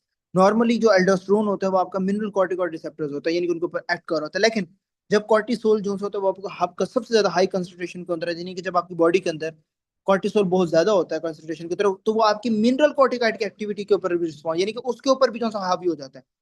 Cortisol जब ज्यादा होता है वो आपकी बॉडी के अंदर वैसो कंस्ट्रक्शन तो करवा रहा है, बीपी ज्यादा करवा रहा है, बीपी को जो बीपी आपका मेंटेन नहीं कर पा रहा होता है, ठीक है, ये हाइपोटेंशन की कंडीशन के अंदर। तो लेकिन एल्डोस्टेरोन के ऊपर जो है वो एक्ट करवा देता है, यानी कि जब कॉर्टिसोल ज्यादा होगा तो वो आपका एल्डोस्टेरोन के ऊपर भी एक्ट करवा देगा, जिसकी वजह से आपकी बॉडी के अंदर क्या होना स्टार्ट हो जाएगी, सोडियम की रिटेंशन स्टार्ट हो जाएगी, वाटर की रिटेंशन स्टार्ट हो जाएगी, जो पोटाशियम है उसका जो है वो लॉस होना स्टार्ट हो जाएगा, बीपी आपका बढ़ जाएगा, ठीक है। यार एक तो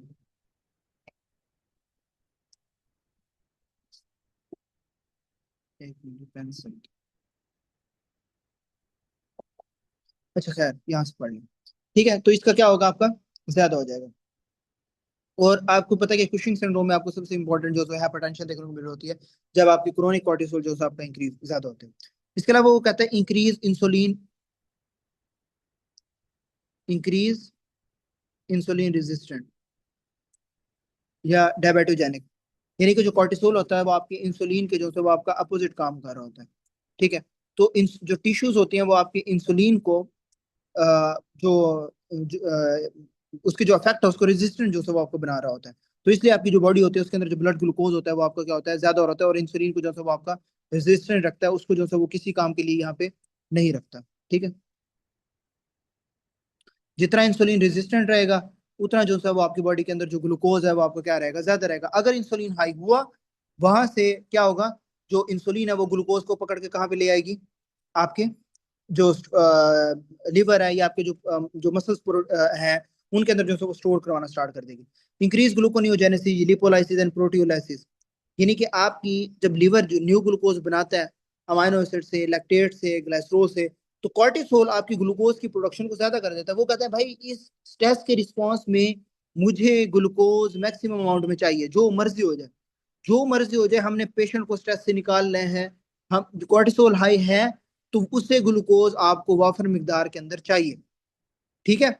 इसलिए वो आपको क्या कर रहा होता है, ग्लूको ग्लूकोनियोजेनेसिस भी करवा रहा होता है, लिपोलाइसिस यानी कि फैट की ब्रेक डाउन भी करवा रहा होता है, प्रोटियोलाइसिस भी करवा रहा होता है, यानी कि मसल प्रोटीन की ब्रेक डाउन भी करवा रहा होता है, ठीक है। और इसकी वजह से क्या हो रहा होता है, आपकी ग्लूकोज आपकी बॉडी के अंदर हाई अमाउंट तक जो है वो आपको प्रोवाइड कर देते हैं। लेकिन इसका एक नुकसान होता है कि अगर लॉन्ग टर्म जो है वो आपको इफेक्ट देखने को मिल रहा हो तो उसकी वजह से आपके मसल्स की वेस्टिंग भी हो सकती है, हाइपरग्लाइसीमिया भी हो सकता है, और आपको जो सेंट्रल फैट की रिडिस्ट्रीब्यूशन है वो भी आपको देखने को मिल होती है, ठीक है। दैट्स वाई जो ग्लूकोज है उसकी जो यूटिलाइजेशन है वो उसको कम कर देता है, ठीक है। Decrease fibroblastic activity, poor wound healing, decrease collagen synthesis and increase try. अब फाइब्रोब्लास्ट जो होता है वो आपके कोलेजन बना रहे होते हैं और वाउंड को रिपेयर करने के अंदर क्या करवा रहे होते हैं, कम कर रहे होते हैं। तो कॉर्टिसोल जो है वो आपके फिब्रोब्लास्ट की एक्टिविटी को कम कर देता है, यानी कि वो किसी भी जगह पे आपका रिस्पॉन्स नहीं कर रहा होता है अनटिल अनलेस वो आपको स्ट्रेस से जो है वो आपको निकाल ना दे। तो अगर आपकी फिब्रोब्लास्ट की एक्टिविटी डिक्रीज हो जाएगी तो सबसे बात है उसकी वजह से आपको पुअर वाउंड हीलिंग देखने को मिलेगा, थिन स्किन आपको देखने को मिलेगी, इजी ब्रूजिंग आपको देखने को मिलेगी, स्ट्राइक देखने को मिलेगा, ठीक है। Decrease collagen synthesis and increase strike. फिर वो कहता है decrease inflammatory and immune response, यानी कि जो कॉर्टिसोल है वो एक anti inflammatory, strong anti inflammatory या इम्यूनो सप्रेसिव हार्मोन होता है। इसलिए जो ग्लूकोकॉर्टिकॉइड्स होते हैं वो आपके डिजीज के अंदर जो सब आपके यूज होते हैं। फॉर एग्जांपल अस्थमा, अस्थमा के अंदर,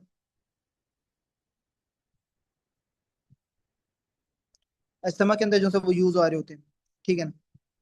ऑटोइम्यून डिजीज के अंदर, ठीक है, एलर्जिक रिएक्शन के अंदर, एंटी इन्फ्लामेटरी यानी कि कॉर्टिसोल जो होता है वो आपको क्या होता है, स्ट्रॉन्ग एंटी इन्फ्लामेटरी या इम्यूनो सप्रेसिव रिस्पॉन्स होता है, जो आपका अस्थमा एक्सरबेशन के अंदर, ऑटोइम्यून डिजीज के अंदर, एलर्जिक रिएक्शन के अंदर, ट्रांसप्लांट रिजेक्शन के अंदर, इन सारों के अंदर जो सब आपका यूज आ रहा होता है। ठीक है, लेकिन क्रोनिक यूज से आपका इन्फेक्शन क्या होता है, बढ़ भी जाता है। तो बात करते हैं inhibit production of leukotrienes and prostaglandins. मैंने भी आपको बताया कि एंटी इन्फ्लामेटरी है, इन्फ्लेमेशन नहीं करवाने देगा। तो आपकी जो फॉस्फेज लाइपेज, फास्फो, आपने पढ़ा था ना, लाइपेज A2, इसकी एक्टिविटी को इनहिबिट कर देगा। अब मैंने आपको मस्कुलोस्केलेटन के अंदर आर्किडोनिक एसिड का पाथवे बताया था, जिसके अंदर ल्यूकोट्रीन रिसेप्टर्स की ब्लॉकेट बताई थी। हाँ बच्चे, याद है? आर्किडोनिक एसिड के अंदर जो ल्यूकोट्रीन की पाथवे मैंने आपको बताया था कि दो होते हैं आपके, लिपोऑक्सीजनेज होता है और आपका कोलिऑक्सीजनेज होता है, वो याद है आपको फार्माकोलॉजी के अंदर? हाँ। तो उसी के अंदर जो होता है वो आपके क्या होते हैं, आपके जो प्रोस्टाग्लैंडिन्स होते हैं वो आपके डिक्रीज कर जाते हैं, यानी कि आपके जो जो कॉर्टिसोल होता है वो आपको क्या कर रहा होता है, आपको इनिबिट कर रहा होता है ल्यूकोट्रीन्स की प्रोडक्शन को। ठीक है, इसके अलावा वो कहता है इनिबिट डब्ल्यूबीसी एडिशन में लीड्स टू द न्यूट्रोफिलिया। ठीक है यार, एक तो ये पेंसिल को पता नहीं क्या हो रहा है। अच्छा, नॉर्मली आपकी जो डब्ल्यूबीसी होती है वो आपके एंडोथेलियम से जो है वो आपका टिश्यूज के अंदर जो है वो माइग्रेट कर रही होते हैं, और कॉर्टिसोल जो होता है वो आपके जो डब्ल्यूबीसी है उसकी जो है वो आपकी एडिशन, जो मॉलिक्यूल्स हैं उनको डिक्रीज करवा रहा होता है, और न्यूट्रोफिल्स को जो है वो ब्लड के वेसल्स के अंदर जो है वो आपका स्टे करवा रहा होता है। तो जिसके रिजल्ट में आपका जो ब्लड होता है वो न्यूट्रोफिल काउंट को क्या कर देता है, इंक्रीज कर देता है, जिसको हम कहते हैं न्यूट्रोफिलिया। ठीक है, नॉर्मली डब्ल्यूबीसी आपके एंडोथेलियम से, ठीक है, जो निकल के आपके टिश्यूज के अंदर माइग्रेट कर जाते हैं, लेकिन यहाँ पे जो कॉर्टिसोल है वो आपके डब्ल्यूबीसी के एडिशन करवा देता है, यानी कि मॉलिक्यूल्स को जो है वो डिक्रीज कर देता है एडिशन करवा के। तो ब्लड वेसल्स के अंदर ही वो स्टे करते हैं, तो अंदर जब स्टे करते हैं तो उसकी वजह से आपको क्या देखने को मिल रहा होता है, जो डब्ल्यूबीसी से उसकी काउंट इंक्रीज देखने को मिल रही होती है, जो आपको जिसे हम कहते हैं न्यूट्रोफिलिया। ठीक है, नेक्स्ट वो कहता है कि it blocks histamine release from the mast cells, यानी कि मास्ट सेल्स आपका कब रिलीज होता है, हिस्टामिन जब रिलीज होता है, यानी कि जब इचिंग होती है। और हिस्टामिन जो है किसको काज कर होता है, जब इचिंग होती है, वेजोडाइलेशन होती है, एडीमा होता है, ब्रोंकोस्पाज्म है। तो जब आपके स्टेरॉइड्स जो होते हैं वो आपको हिस्टामिन जब रिलीज को डिक्रीज कर देते हैं, जिसकी वजह से जो एलर्जिक इन्फ्लामेशन है वो आपकी कम हो जाती है। ठीक है, इसके अलावा क्या देखने को मिल रहा होता है, असिनोपीनिया, लिम्फोपीनिया, यानी कि कॉर्टिसोल आपके सिनोफिल्स लिम्फोसाइट्स को डिक्रीज कर देते हैं, जिसकी वजह से हमें क्या देखने को मिल रहा होता है, अजीनोफीलिया कम देखने को मिल रहा होता है, लिम्फोसाइट कम देखने को मिल रहे होते हैं। और नेक्स्ट वो कहते हैं ब्लॉक्स इंटरल्यूकिन 2 प्रोडक्शन, यानी कि हमारी बॉडी के अंदर जो इंटरल्यूकिन 2 की जो प्रोडक्शन होती है फ्रॉम द न्यूट्रोफिल साइट्स, कोई ना कोई इन्फेक्शन की सूरत में या जो रिस्पॉन्ड की सूरत में जो टी सेल की प्रोलिफरेशन होती है, उसके अंदर जो इंटरल्यूकिन 2 है उसकी प्रोडक्शन को क्या कर देती हैं, कम कर देती हैं।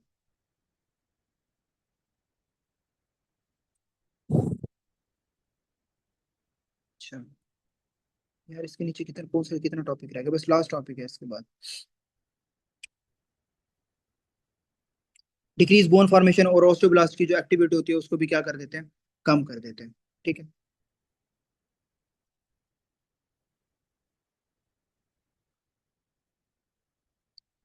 1 minute, just minute.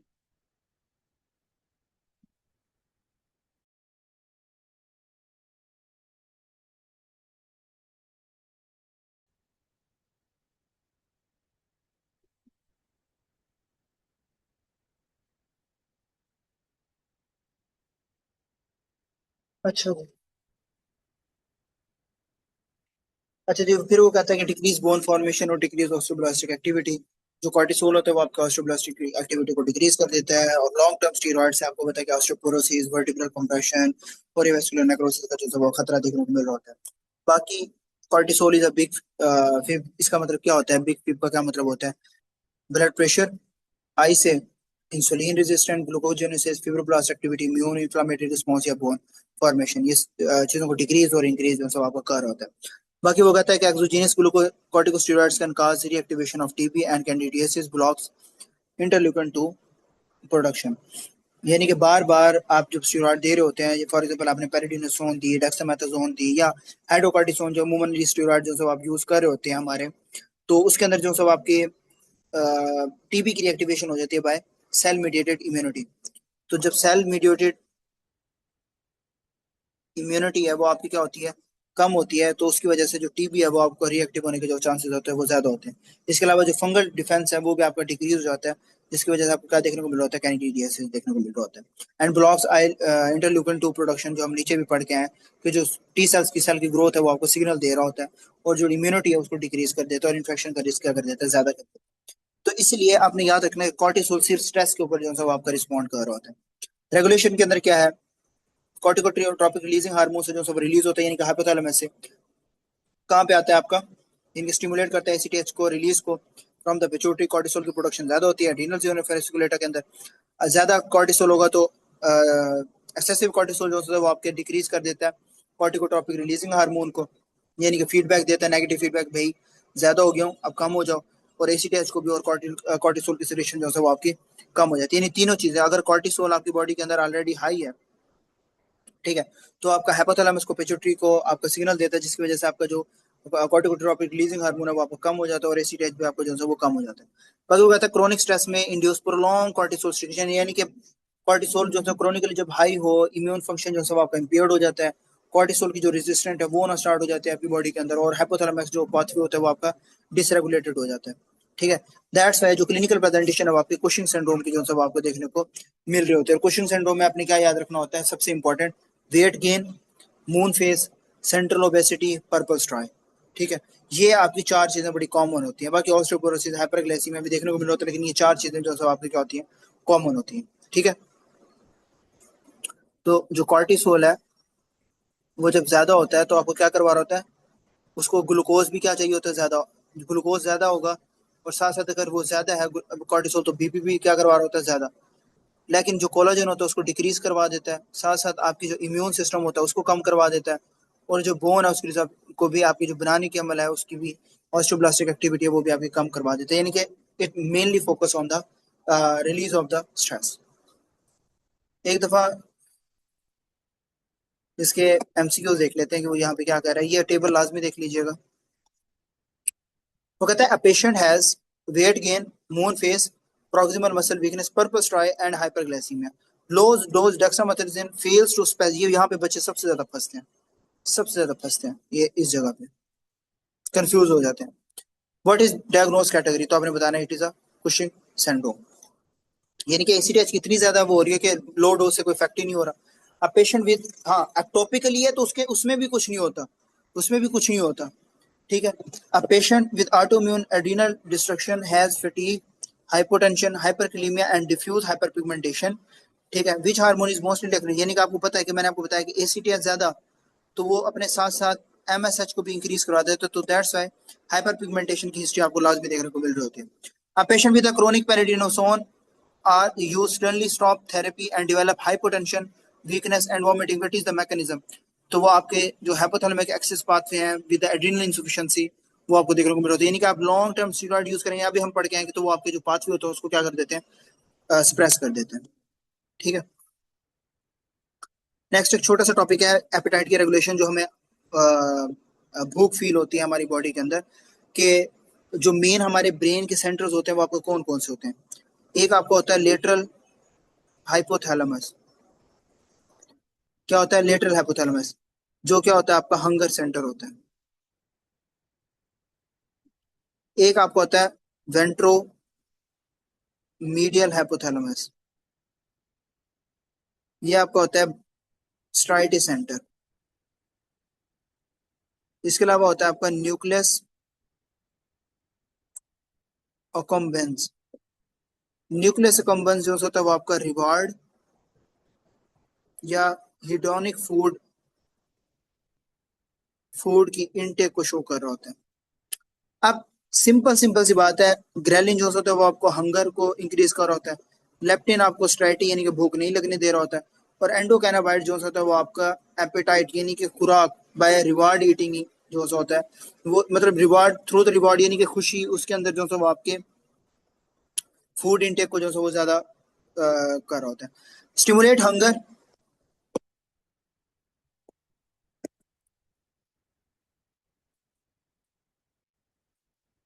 Stimulate hunger और oxygen effect and growth hormone release via growth hormone secretagogue receptors. यानी कि वो ये कहता है कि जो ऑक्सीजोनिक का मतलब क्या होता है कि आपके एपेटाइट या हंगर को इंक्रीज करवाना, तो ग्रेलिन जो होता है वो आपका हंगर हार्मोन होता है, तो आपके हंगर को भी इंक्रीज कर भूख को भी इंक्रीज करवाता है, जिसकी वजह से आप फूड इनटेक को भी ज्यादा कर देते हैं विया। अब ग्रेलिन जो होता है आपका ग्रोथ हार्मोन से रिलीज स्टिमुलेट होता है, यानी कि ग्रोथ हार्मोन ज्यादा तो आपको ग्रेलिन भी ज्यादा, तो ग्रोथ हार्मोन से जो है वो आपका जो ग्रेलिन है वो आपका एक्ट कर रहा होता है, और ग्रोथ हार्मोन आपका जो स्क्रीटोगॉग रिसेप्टर्स होते हैं उनके ऊपर एक्ट करता है। जब ग्रेलिन जो होता है वो आपका थ्रू ग्रोथ हार्मोन जो स्क्रीटोगॉग रिसेप्टर के ऊपर एक्ट करता है, तो ग्रोथ हार्मोन रिलीज होता है, भूख आपको जो है वो ज्यादा लगती है। प्रोड्यूस बाय द स्टोमिक, यानी कि जो स्टोमिक है उससे जो है वो आपका जो ग्रेलिन है वो आपके स्टोमिक से जो है वो आपका रिलीज हो रहा होता है, और फास्टिंग स्टेट के अंदर जो ग्रेलिन है वो आपको क्या होता है बहुत ज्यादा होता है, ठीक है, और क्या कहते हैं खाना खाने के बाद जो आपका ग्रेलिन है वो आपको क्या हो जाता है कम हो जाता है। स्लीप डेप्रीवेशन, फास्टिंग और प्रेडर विली सिंड्रोम आपकी जो ग्रेलिन की प्रोडक्शन है उनको ज्यादा कर देती है। स्लीप यानी कि आप पूरी रात जागे, ठीक है, आपको पता है लेट नाइट जो ये जो लैंग्वेज होती है लेट नाइट क्रीमिंग, अब पूरी रात आप जाग रहे हैं, नींद कम ले रहे हैं, तो आपको 3-4 बजे भूख ही लगेगी ना, और क्या लगेगी, यानी कि या लेट नाइट आप अगर पढ़ रहे हैं तो सारी बात आपको जो है भूख लगना ज्यादा होगी, आपके एटीपी के मालिक्यूल ज्यादा होना स्टार्ट हो जाएंगे। फास्टिंग के अंदर भी ऐसा होता है। प्रेडर विली सिंड्रोम के अंदर क्या होता है कि जेनेटिक डिसऑर्डर होता है जिसके अंदर आपको सिवियर हाइपरफेजिया या ओबेसिटी होती है, ठीक है, और इसके अंदर जो ग्रेलिन होता है उसका रिस्क क्या होता है ज्यादा होता है। Ghrelin makes you grow hungry, यानी कि भूख ज्यादा लगवाता है। Act on lateral area of hypothalamus hunger centers and increase appetite, मैंने अभी आपको बता दिया कि लेटरल हाइपोथैलेमस पे जो है वो आपका एक्ट कर रहा होता है। फिर आ जाता है आपका लेप्टिन। लेप्टिन आपका क्या होता है स्टाइटी हार्मोन। स्टाइटी हार्मोन क्या होता है वो फील करवाता है कि यार तुझे भूख नहीं है। अब जैसे ग्राइलिन कहता है कि नहीं नहीं तुझे तो भूख है, लेप्टिन कहता है नहीं यार तुझे भूख नहीं है, ठीक है, जिससे फीलिंग क्या आती है fullness, fullness feeling produce by adipose tissues, यानी कि जो आपके फैट सेल्स होते हैं वो लेप्टिन को जो प्रोड्यूस कर रहे होते हैं, और जितने ज्यादा एडिपोज टिश्यूज होते हैं उतना जो है वो लेप्टिन आपका यूजुअली क्या हो जाता है हाई हो जाता है। अगर म्यूटेशन हो जाए लेप्टिन जीन की तो तो उसकी वजह से क्या होता है सिवियर ओबेसिटी, यानी कि अगर लेप्टिन जीन कम हो जाए तो आपका यानी कि एडिपोज टिश्यूज आपके कम हो और लेप्टिन जीन आपके कम हो जाए तो लेप्टिन ज्यादा कम, ग्रेलिन ज्यादा, भूख ज्यादा लगने की वजह से खाना ज्यादा खाएंगे, इस खाना ज्यादा खाने की वजह से आपको सिवियर हंगर सिवियर ओबेसिटी जो है वो आपको फील होगी। Obese people may have increased leptin due to increased adipose tissue but are tolerant or resistant to leptin androxygenic effect। अब वो कहता है कि जो मोटापा जिनको होता है, जो मोटे पेशेंट होते हैं उनके अंदर लेप्टिन हाई होता है, यानी कि वो भूख को नहीं लगवा रहा होता, लेकिन जो एडिपोज टिश्यूज होते हैं वो भी ज्यादा होते हैं, लेकिन जो ब्रेन होता है वो आपको लेप्टिन को जो है वो सिग्नल प्रॉपरली तौर पर रिस्पॉन्ड नहीं कर रहा होता, यानी कि उसके अंदर लेप्टिन की रेजिस्टेंट हो रही होती है। और एनो जो रेक्सोजेनिक इफेक्ट होता है उसके अंदर इसका क्या मुराद होता है कि जो एपिटाइट है उसको डिक्रीज करना। तो प्रोसेस होता है ओबेसिटी के अंदर, लेप्टिन भी इंक्रीज होता है लेकिन लेप्टिन की रेजिस्टेंट होती है, ठीक है, जिसको हम कहते हैं एपिटाइट की सप्रेशन होना। स्लीप डेप्रीवेशन और स्टारवेशन, भूख में और क्या कहते हैं लेप्टिन जो है वो डिक्रीज कर सकते हैं, यानी कि लेप्टिन जो है वो आपके स्टाइटी की जो सिग्नल देता है, ठीक है, decrease leptin production. Leptin keeps you thin, यानी कि आपके लेप्टिन जो है वो भूख नहीं लगवाते तो वो आपको पतला रखता है। Acts on ventromedial area of hypothalamus, वो मैंने आपको नीचे बता दिया, स्ट्रेटी सेंटर और इंक्रीज एपेटाइट, यानी कि जो आपको वेंट्रोमीडियल हाइपोथैलेमस है वो आपको स्ट्रेटी सेंटर है। लेप्टिन जो है वो इस सेंटर से जो है एक्टिवेट होता है, जैसे वो हंगर से एक्टिवेट होता था, हंगर सेंटर से जो लेटरल हाइपोथैलेमस है, ये आपका वेंट्रोमीडियल हाइपोथैलेमस से जो है एक्टिवेट होगा, which is very important anatomically question. Endocannabinoid जो है वो act as cannabinoids receptors in the hypothalamus and nucleus accumbens, यानी कि जो एंडोकैनाबाइड्स होते हैं वो आपके ब्रेन के अंदर एपिटाइट या रिवार्ड पाथवे को एक्टिवेट कर देते हैं, ठीक है।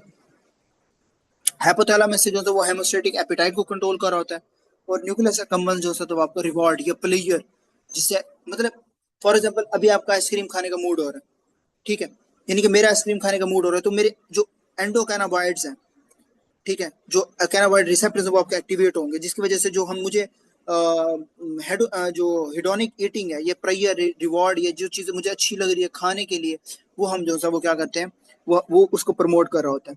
Two keys of brains are hemostatic and hemodynamic. जो हेमोस्टेटिक होता है वो आपका बॉडी की एनर्जी के बेस के ऊपर कर रहा होता है कि खाना चाहिए, यानी कि फास्टिंग के अंदर, ठीक है, फास्टिंग के अंदर आपको शो हो रहा होता है, फास्टिंग के अंदर। लेकिन जो हीडोनिक जो कंट्रोल होता है वो आपका प्लेजर या रिवॉर्ड को जो है वो शो कर रहा होता है, यानी कि फुल होने के बावजूद भी आपको जो है, यानी कि फॉर एग्जाम्पल आपने खाना खाया, यानी कि इस टाइम मैं फुल हूँ, ठीक है, मुझे खाने की कोई तलब नहीं है, ठीक है, मुझे खाने की कोई तलब नहीं है, लेकिन लेकिन मुझे मीठा खाना है, क्या है, मुझे मीठा खाना है, तो इसलिए जो मेरी बॉडी है उसको किसकी ज्यादा जरूरत होगी, मीठे की, और वो कौन करवा रहा होता है, हिडोनिक कंट्रोल, ठीक है, increase appetite. Exogenous cannabinoid can cause the munchies, यानी कि अगर बाहर से देंगे जैसे कैन अवॉइड एपिटाइट, वो इंक्रीज करवा रहा होता है, यानी कि, और फूड की जो क्रेविंग्स होते हैं उनको ज्यादा रिलीज करवा रहा होता है। अब इसका जो पैटर्न है वो हम यहाँ पे देख लेते हैं कि वो क्या कहता है, ये टेबल लाजमी देख लेना, लाजमी, एनरी क्रूज भी। A hormones created by stomach, stomach से आपको ग्रेलिन का आइडिया होना चाहिए, rise before meal and stimulate hunger through hypothalamic pathways. Which hormone is this, यानी कि कौन सा हार्मोन ये होगा, तो आपने क्या बताना है, ghrelin. A child has severe early onset of obesity due to impaired melanocortin steatitis signal, ठीक है, which receptor is most likely affected, तो वो आपने बताना है MC4 रिसेप्टर्स। MC4 रिसेप्टर्स क्या होते हैं, यानी कि उनको लॉस ऑफ फंक्शन से आपकी जो भूख है वो क्या हो जाती है, कम हो जाती है, एंड हाईली मोनोजेनिक ओबेसिटी जो है वो आपको काज करवा रहा होता है। Leptin normally decrease appetite by inhibiting which hypothalamic neuron pathway, तो आपने, अच्छा ये इंपॉर्टेंट है, देखें MCQs में इस तरीके से पूछा जाता है, NPY, और इसके जरिए जो है वो आपका न्यूरॉन जो है वो आपका क्या हो जाता है, कम, और आपका जो POMC है या कार्ड है, ये आपका प्रो ओपियो मिलिनोकॉर्टिको जो ड्रॉपिंग पाथवे होता है उसको जो है वो शो कर रहा होता है। Last topic of the physiology today वो आपका क्या है आज का, सिग्नलिंग पाथवे है, जो कि सिंपल सा है, आपने रट्टा मार के तैयार करना है इसको, आप जो है वो ऐसे तैयार नहीं कर सकते कि हम कॉन्सेप्चुअल कोई हो। हाँ, अनटिल अनलेस जो आपका सिग्नलिंग पाथवे है वो मैं आपको जो है वो समझा देता हूँ। अब हार्मोन जो है वो सिग्नलिंग क्या होती है, हार्मोन की सिग्नलिंग, यानी कि कोई भी हार्मोन है, एक हम FSH को उठा लेते हैं या LH को उठा लेते हैं, तो जो रिसेप्टर्स होते हैं ये केमिकल सिग्नल्स होते हैं, हर हार्मोन अपना अफेक्ट कर रहा होता है किसी रिसेप्टर के थ्रू। अब रिसेप्टर जो है तो आपके दो मेन जगह पे होते हैं, एक सेल मेम्ब्रेन रिसेप्टर्स होते हैं, और एक आपके क्या होते हैं, इंट्रासेलुलर रिसेप्टर्स होते हैं। क्या होते हैं, एक सेल मेम्ब्रेन रिसेप्टर्स होते हैं, ठीक है, और एक आपके क्या होते हैं, इंट्रा सेलुलर रिसेप्टर्स होते हैं, ये दो रिसेप्टर्स होते हैं। अब जो सेल मेम्ब्रेन रिसेप्टर्स है उसके अंदर आपके कौन कौन से आ जाते हैं, CAMP, CGMP, IP3, receptor tyrosine kinase और नॉन रिसेप्टर टायरोकाइनेज, ये सारे आपके क्या होते हैं, सेल मेम्ब्रेन रिसेप्टर्स, ठीक है। वो हार्मोन जो आपके कैटाकोलामाइन जो सब यूजुअली आपके मेम्ब्रेन के ऊपर क्या कर रहा होता है, बाइंड कर रहा होता है, और वो आपके जो सेकेंडरी मैसेंजर्स है उनको क्या कर रहा होता है, कंट्रोल। इंट्रासेलुलर रिसेप्टर्स कौन से होते हैं, जो आपके जो स्टीरॉयड हार्मोन है या थायराइड हार्मोन है, विटामिन D है, लिपिड सॉल्युबल्स होते हैं, वो होते हैं, यानी कि जो सेल के अंदर या न्यूक्लियस पे रिसेप्टर्स के साथ बाइंड करते हैं और जीन की ट्रांसलेशन को जो है वो चेंज कर देते हैं। अब पहला पहला आपका है CMP पाथवे, इसके अंदर ये सारे होते हैं फ्लैट चैम्प्स के नाम से। अब ये जो हार्मोन्स होते हैं ये आपके जो GS प्रोटीन कपल्ड रिसेप्टर्स को जो है वो आप एक्टिवेट कर देते हैं, CAMP, CAMP, यानी कि ACTH TSH CRH, सारे जितने भी हार्मोन्स हैं ये बच्चे आपको क्या कर रहे होते हैं, GS प्रोटीन कपल्ड रिसेप्टर्स, इसको क्या कर रहे होते हैं, एक्टिवेट कर देते हैं। जब GS रिसेप्टर जो है वो आपका एडिनालेट जो है वो साइक्लेज जो है वो आपका एक्टिवेट करता है, तो आपका जो एडिनालेट जो साइक्लेज है वो आपका एटीपी को सीएमपी के अंदर कन्वर्ट करवा देता है। कैसे?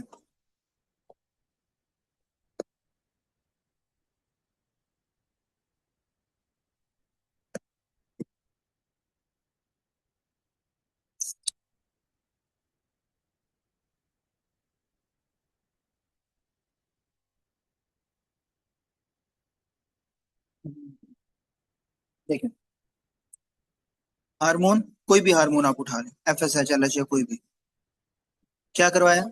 जीएस रिसेप्टर को एक्टिवेट। वो क्या करता है आपका? एडिनाइलेट जो साइक्लेज है उसको क्या कर देता है? ज्यादा कर देता है, जिसकी वजह से जो आपका सी ए एम पी है, पाथवे है, वो आपको क्या हो जाएगा? इंक्रीज। जिसकी वजह से आपका जो पीके पाथवे वो आपका ज्यादा हो जाएगा, और आपको क्या शो हो रहा होगा?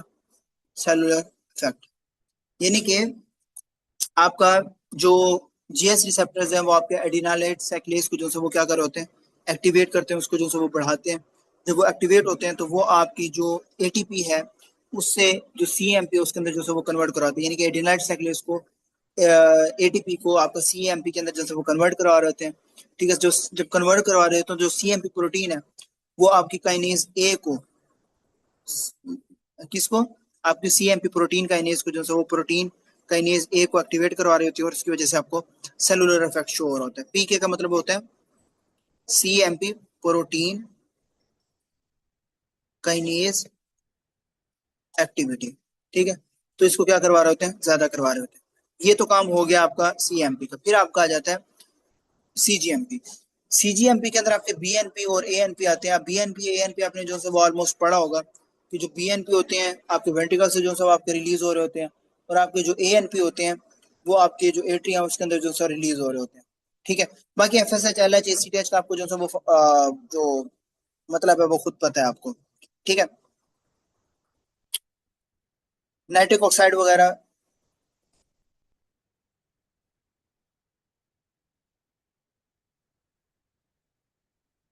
अच्छा, तो जो बीएनपी होता है वो आपका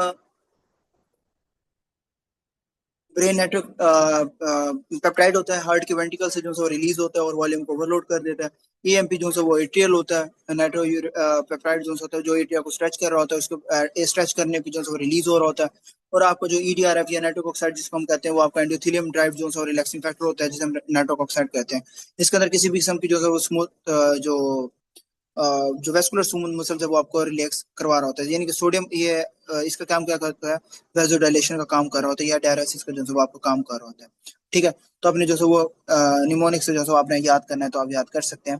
बाकी overall it's not yet important. IP3 activities are very important, pathways are very important, जिसके अंदर ये सारे जो है वो एंजाइम आ रहे होते हैं। ठीक है, और ये जो हार्मोन्स होते हैं ये आपके मोस्टली जो है वो GQ पाथवे के साथ कर रहे होते हैं। किसके साथ? GQ pathway.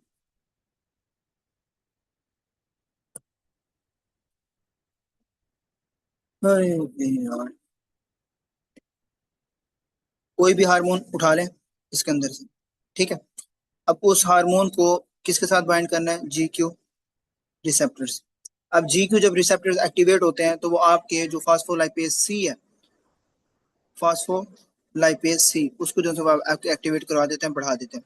जिसकी वजह से जो आपका IP3 पाथवे है, या IP, यानी कि पहले पहले पी आई पी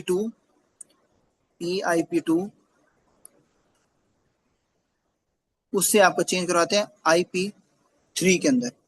ठीक है, या DAG, इसके अंदर जो है वो चेंज कराते हैं। उसके बाद जो कैल्शियम है वो रिलीज होता है विद फास्फो, जो जो फास्फोलाइपेज जो होता है वो एक्टिवेट होता है सी, और उसकी वजह से आपको जो सेलुलर इफेक्ट है वो आपको शो हो रहा होता है। यानी कि सिंपल इज दैट कि जब आपका हार्मोन रिलीज होता है वो आपका GQ पाथवे से जो सा यूज कर रहा होता है, GQ पाथवे जो है आपको फास्फोलाइपेज को एक्टिवेट कर देता है। फास्फोलाइपेज जो आपका P8P2 है उसके अंदर उसको IP3 डैक के अंदर कन्वर्ट कर देता है। IP3 आपका एंडोप्लाज्मिक जो रेटिकुलम है उससे जो है वो आपको कैल्शियम को रिलीज करवा रहा होता है। एंडोप्लाज्मिक रेटिकुलम से कैल्शियम को रिलीज करवा रहा होता है। जब कैल्शियम रिलीज होता है तो आपकी जो डैक प्रोटीन या काइनेज सी है उनको एक्टिवेट करवा देता है, और उससे आपका जो सेलुलर इफेक्ट है वो आपका शो होता है। ठीक है, फिर आपका आ जाता है इंट्रासेलुलर रिसेप्टर्स। इंट्रासेलुलर, अच्छा एक क्वेश्चन इसके अंदर से लाजमी आता है, ये सीएमपी तो 1000 दफा आया हुआ है ना, ये आईपी3, ठीक है। इस दफा पता नहीं, उससे पिछली दफा रिसेप्टर काइनेज से शायद आया था, ये आईजीएफ1। प्रोजेस्टेरोन, एस्ट्रोन, ये सारे जितने भी हैं, इनका वो क्या कहता है कि आपकी जो इंट्रासेलुलर रिसेप्टर्स हैं या प्रोजेस्टेरोन है उसका वो क्या कहता है कि जब भी स्टीरॉयड है, जितना समझा रहा हूं मैं वो उतना ही पॉसिबल है इन पाथवेज के अंदर। स्टीरॉयड पाथवे है या थायराइड है या विटामिन डी है, कोई भी है इंट्रासेलुलर के अंदर, वो सेल मेम्ब्रेन को क्या करता है, क्रॉस करता है। जो सेल मेम्ब्रेन को जब क्रॉस करता है तो इंट्रासेलुलर के साथ रिसेप्टर्स के साथ क्या कर रहा होता है, बाइंड करता है। बाइंड करने के बाद जो है वो डीएनए की क्या करवा रहे होता है, ट्रांसक्रिप्शन। और जो डीएनए की ट्रांसक्रिप्शन है वो क्या करवाता है, चेंज करता है। और चेंज से आपको क्या होता है, जो प्रोटीन है उसकी जो सिंथेसिस है वो स्टार्ट करता है, ठीक है। तो जो इंट्रासेलुलर रिसेप्टर्स होते हैं वो आपके हार्मोन लिपिड सॉल्युबल्स होते हैं। क्या होते हैं बच्चों, हार्मोन लिपिड सॉल्युबल्स होते हैं ये सारे, ठीक है। और जो हार्मोन लिपिड सॉल्युबल्स क्या करते हैं बच्चों, आपके सेल मेम्ब्रेन को क्रॉस करते हैं। सेल मेम्ब्रेन को क्रॉस करते हैं तो जो रिसेप्टर्स होते हैं वो आपके साइटोप्लाज्म या न्यूक्लियस के अंदर होते हैं। कहाँ होते हैं, इंट्रासेलुलर रिसेप्टर्स अंदर होते हैं। और ये क्या कर रहे होते हैं, जो हार्मोन रिसेप्टर्स होते हैं वो आपके डीएनए के साथ जो है वो आपके बाइंड कर रहे होते हैं। डीएनए के साथ बाइंड करके आपके जीन की ट्रांसक्रिप्शन चेंज करवा देते हैं, और इससे आपकी जो प्रोटीन की सिंथेसिस है वो आपकी पॉसिबल होती है। फिर आपका आ जाता है इंट्रासेलुलर, सॉरी आपकी, हाँ इंट्रासेलुलर। फिर आपका आ जाता है रिसेप्टर काइनेज। रिसेप्टर काइनेज के अंदर आपने ऑलमोस्ट वो पाथवे पढ़ा होगा कि जो लिगैंड है, इनके जो रिसेप्टर टायरोसिन काइनेज रिसेप्टर जो आपके मेम्ब्रेन के ऊपर होते हैं, हार्मोन या ग्रोथ फैक्टर के साथ बाइंड करते हैं। रिसेप्टर जो ऑटोफॉस्फोराइलेशन करवा रहे होते हैं, और जो एमपीए साइकिनेज पाथवे जो काइनेज पाथवे है उसको जो है वो एक्टिवेट करवा रहे होते हैं, ठीक है। तो इसके अंदर सिर्फ आपने इतना याद रखना है, ligand leads to receptor kinase tyrosine kinase activity.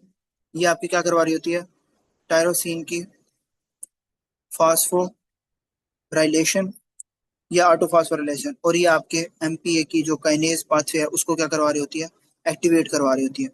और इसके अंदर जो सबसे इंपॉर्टेंट है, अभी अभी हम इंसुलिन पढ़ के आए हैं, मैं आपको दिखा देता हूँ ऊपर, जो अभी अभी इंसुलिन पढ़ी है, ये देखो, ठीक है।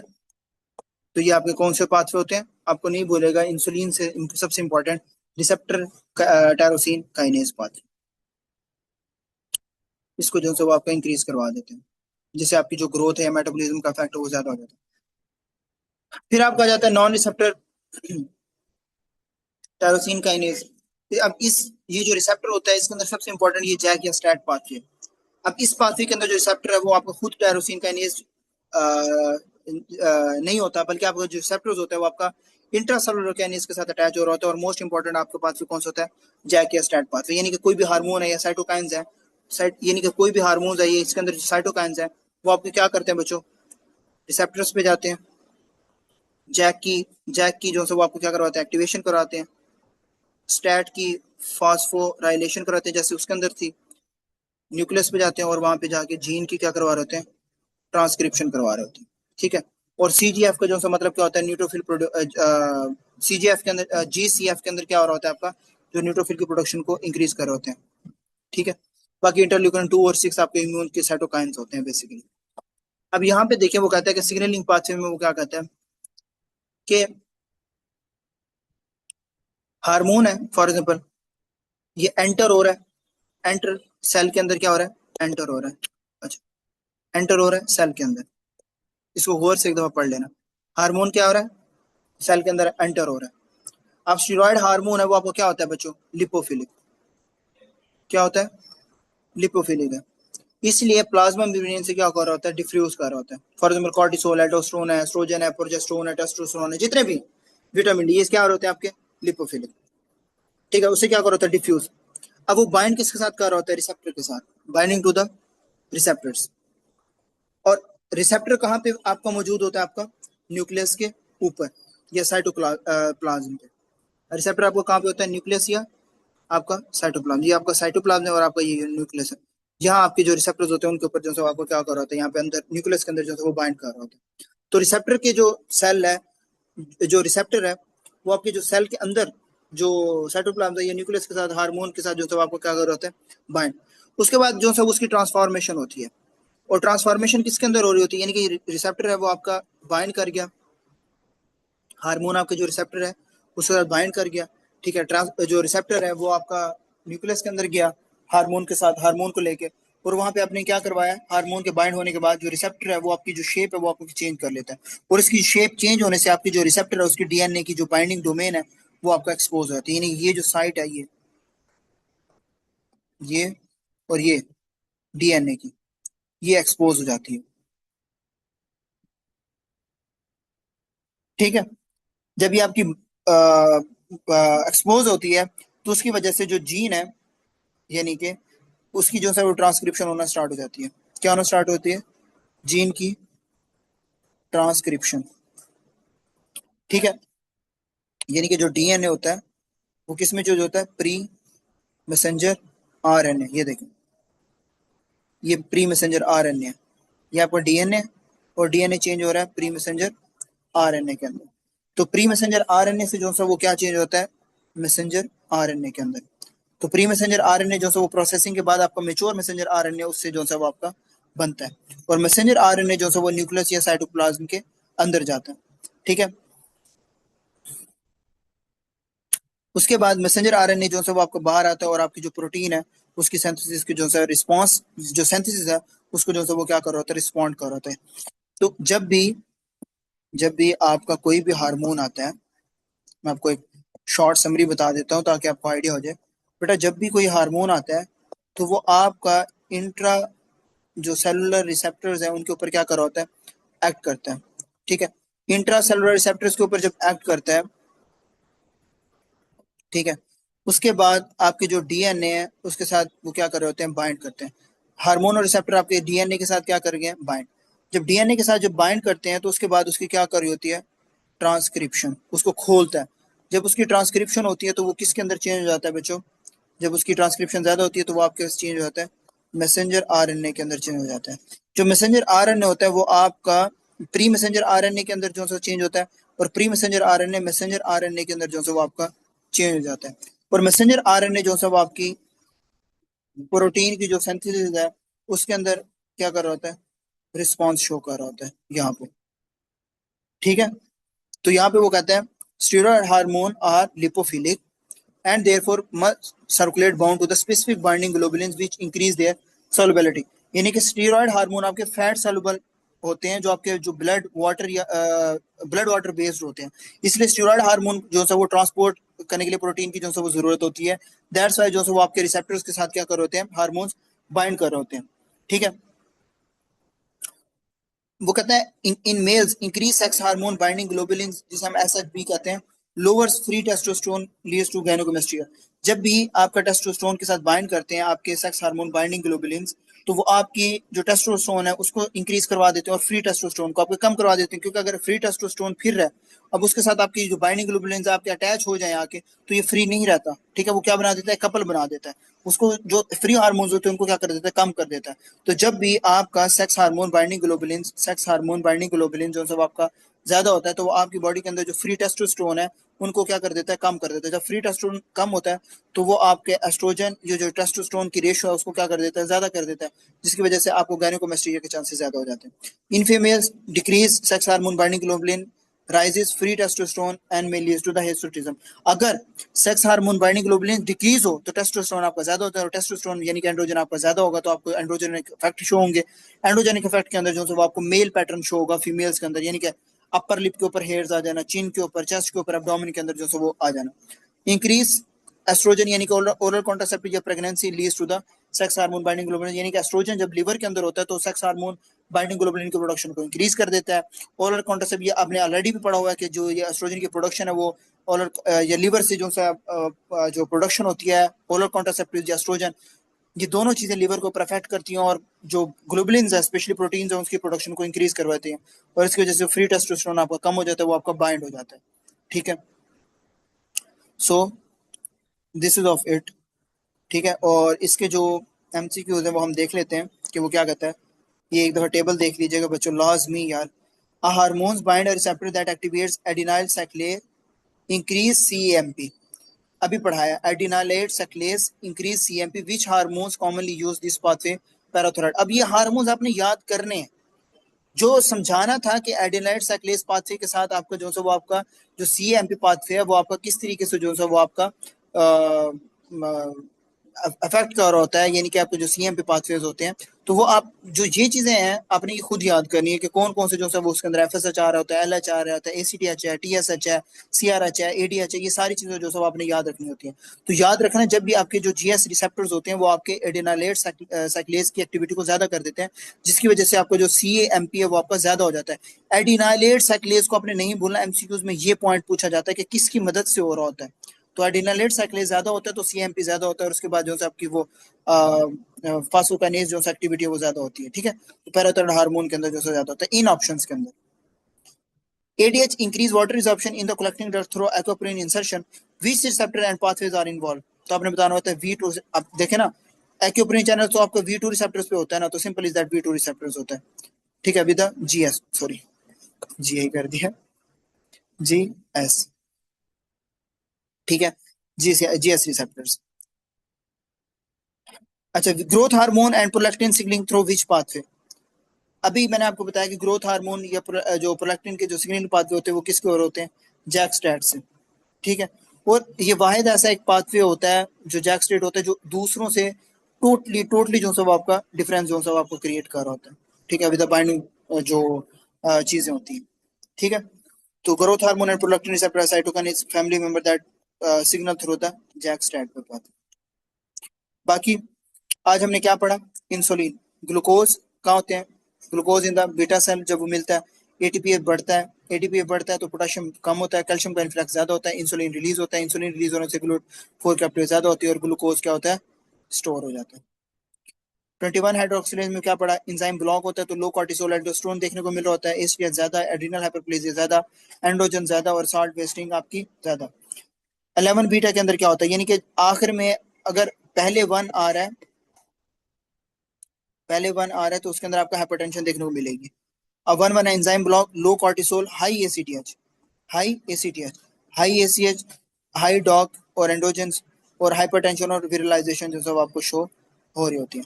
कॉर्टिसोल जब ज्यादा होता है तो प्रोटीन की कैटाबॉलिज्म, हाइपरग्लाइसीमिया, मसल्स वीकनेस, स्ट्राई और इन्फेक्शन देखने को मिल होता है।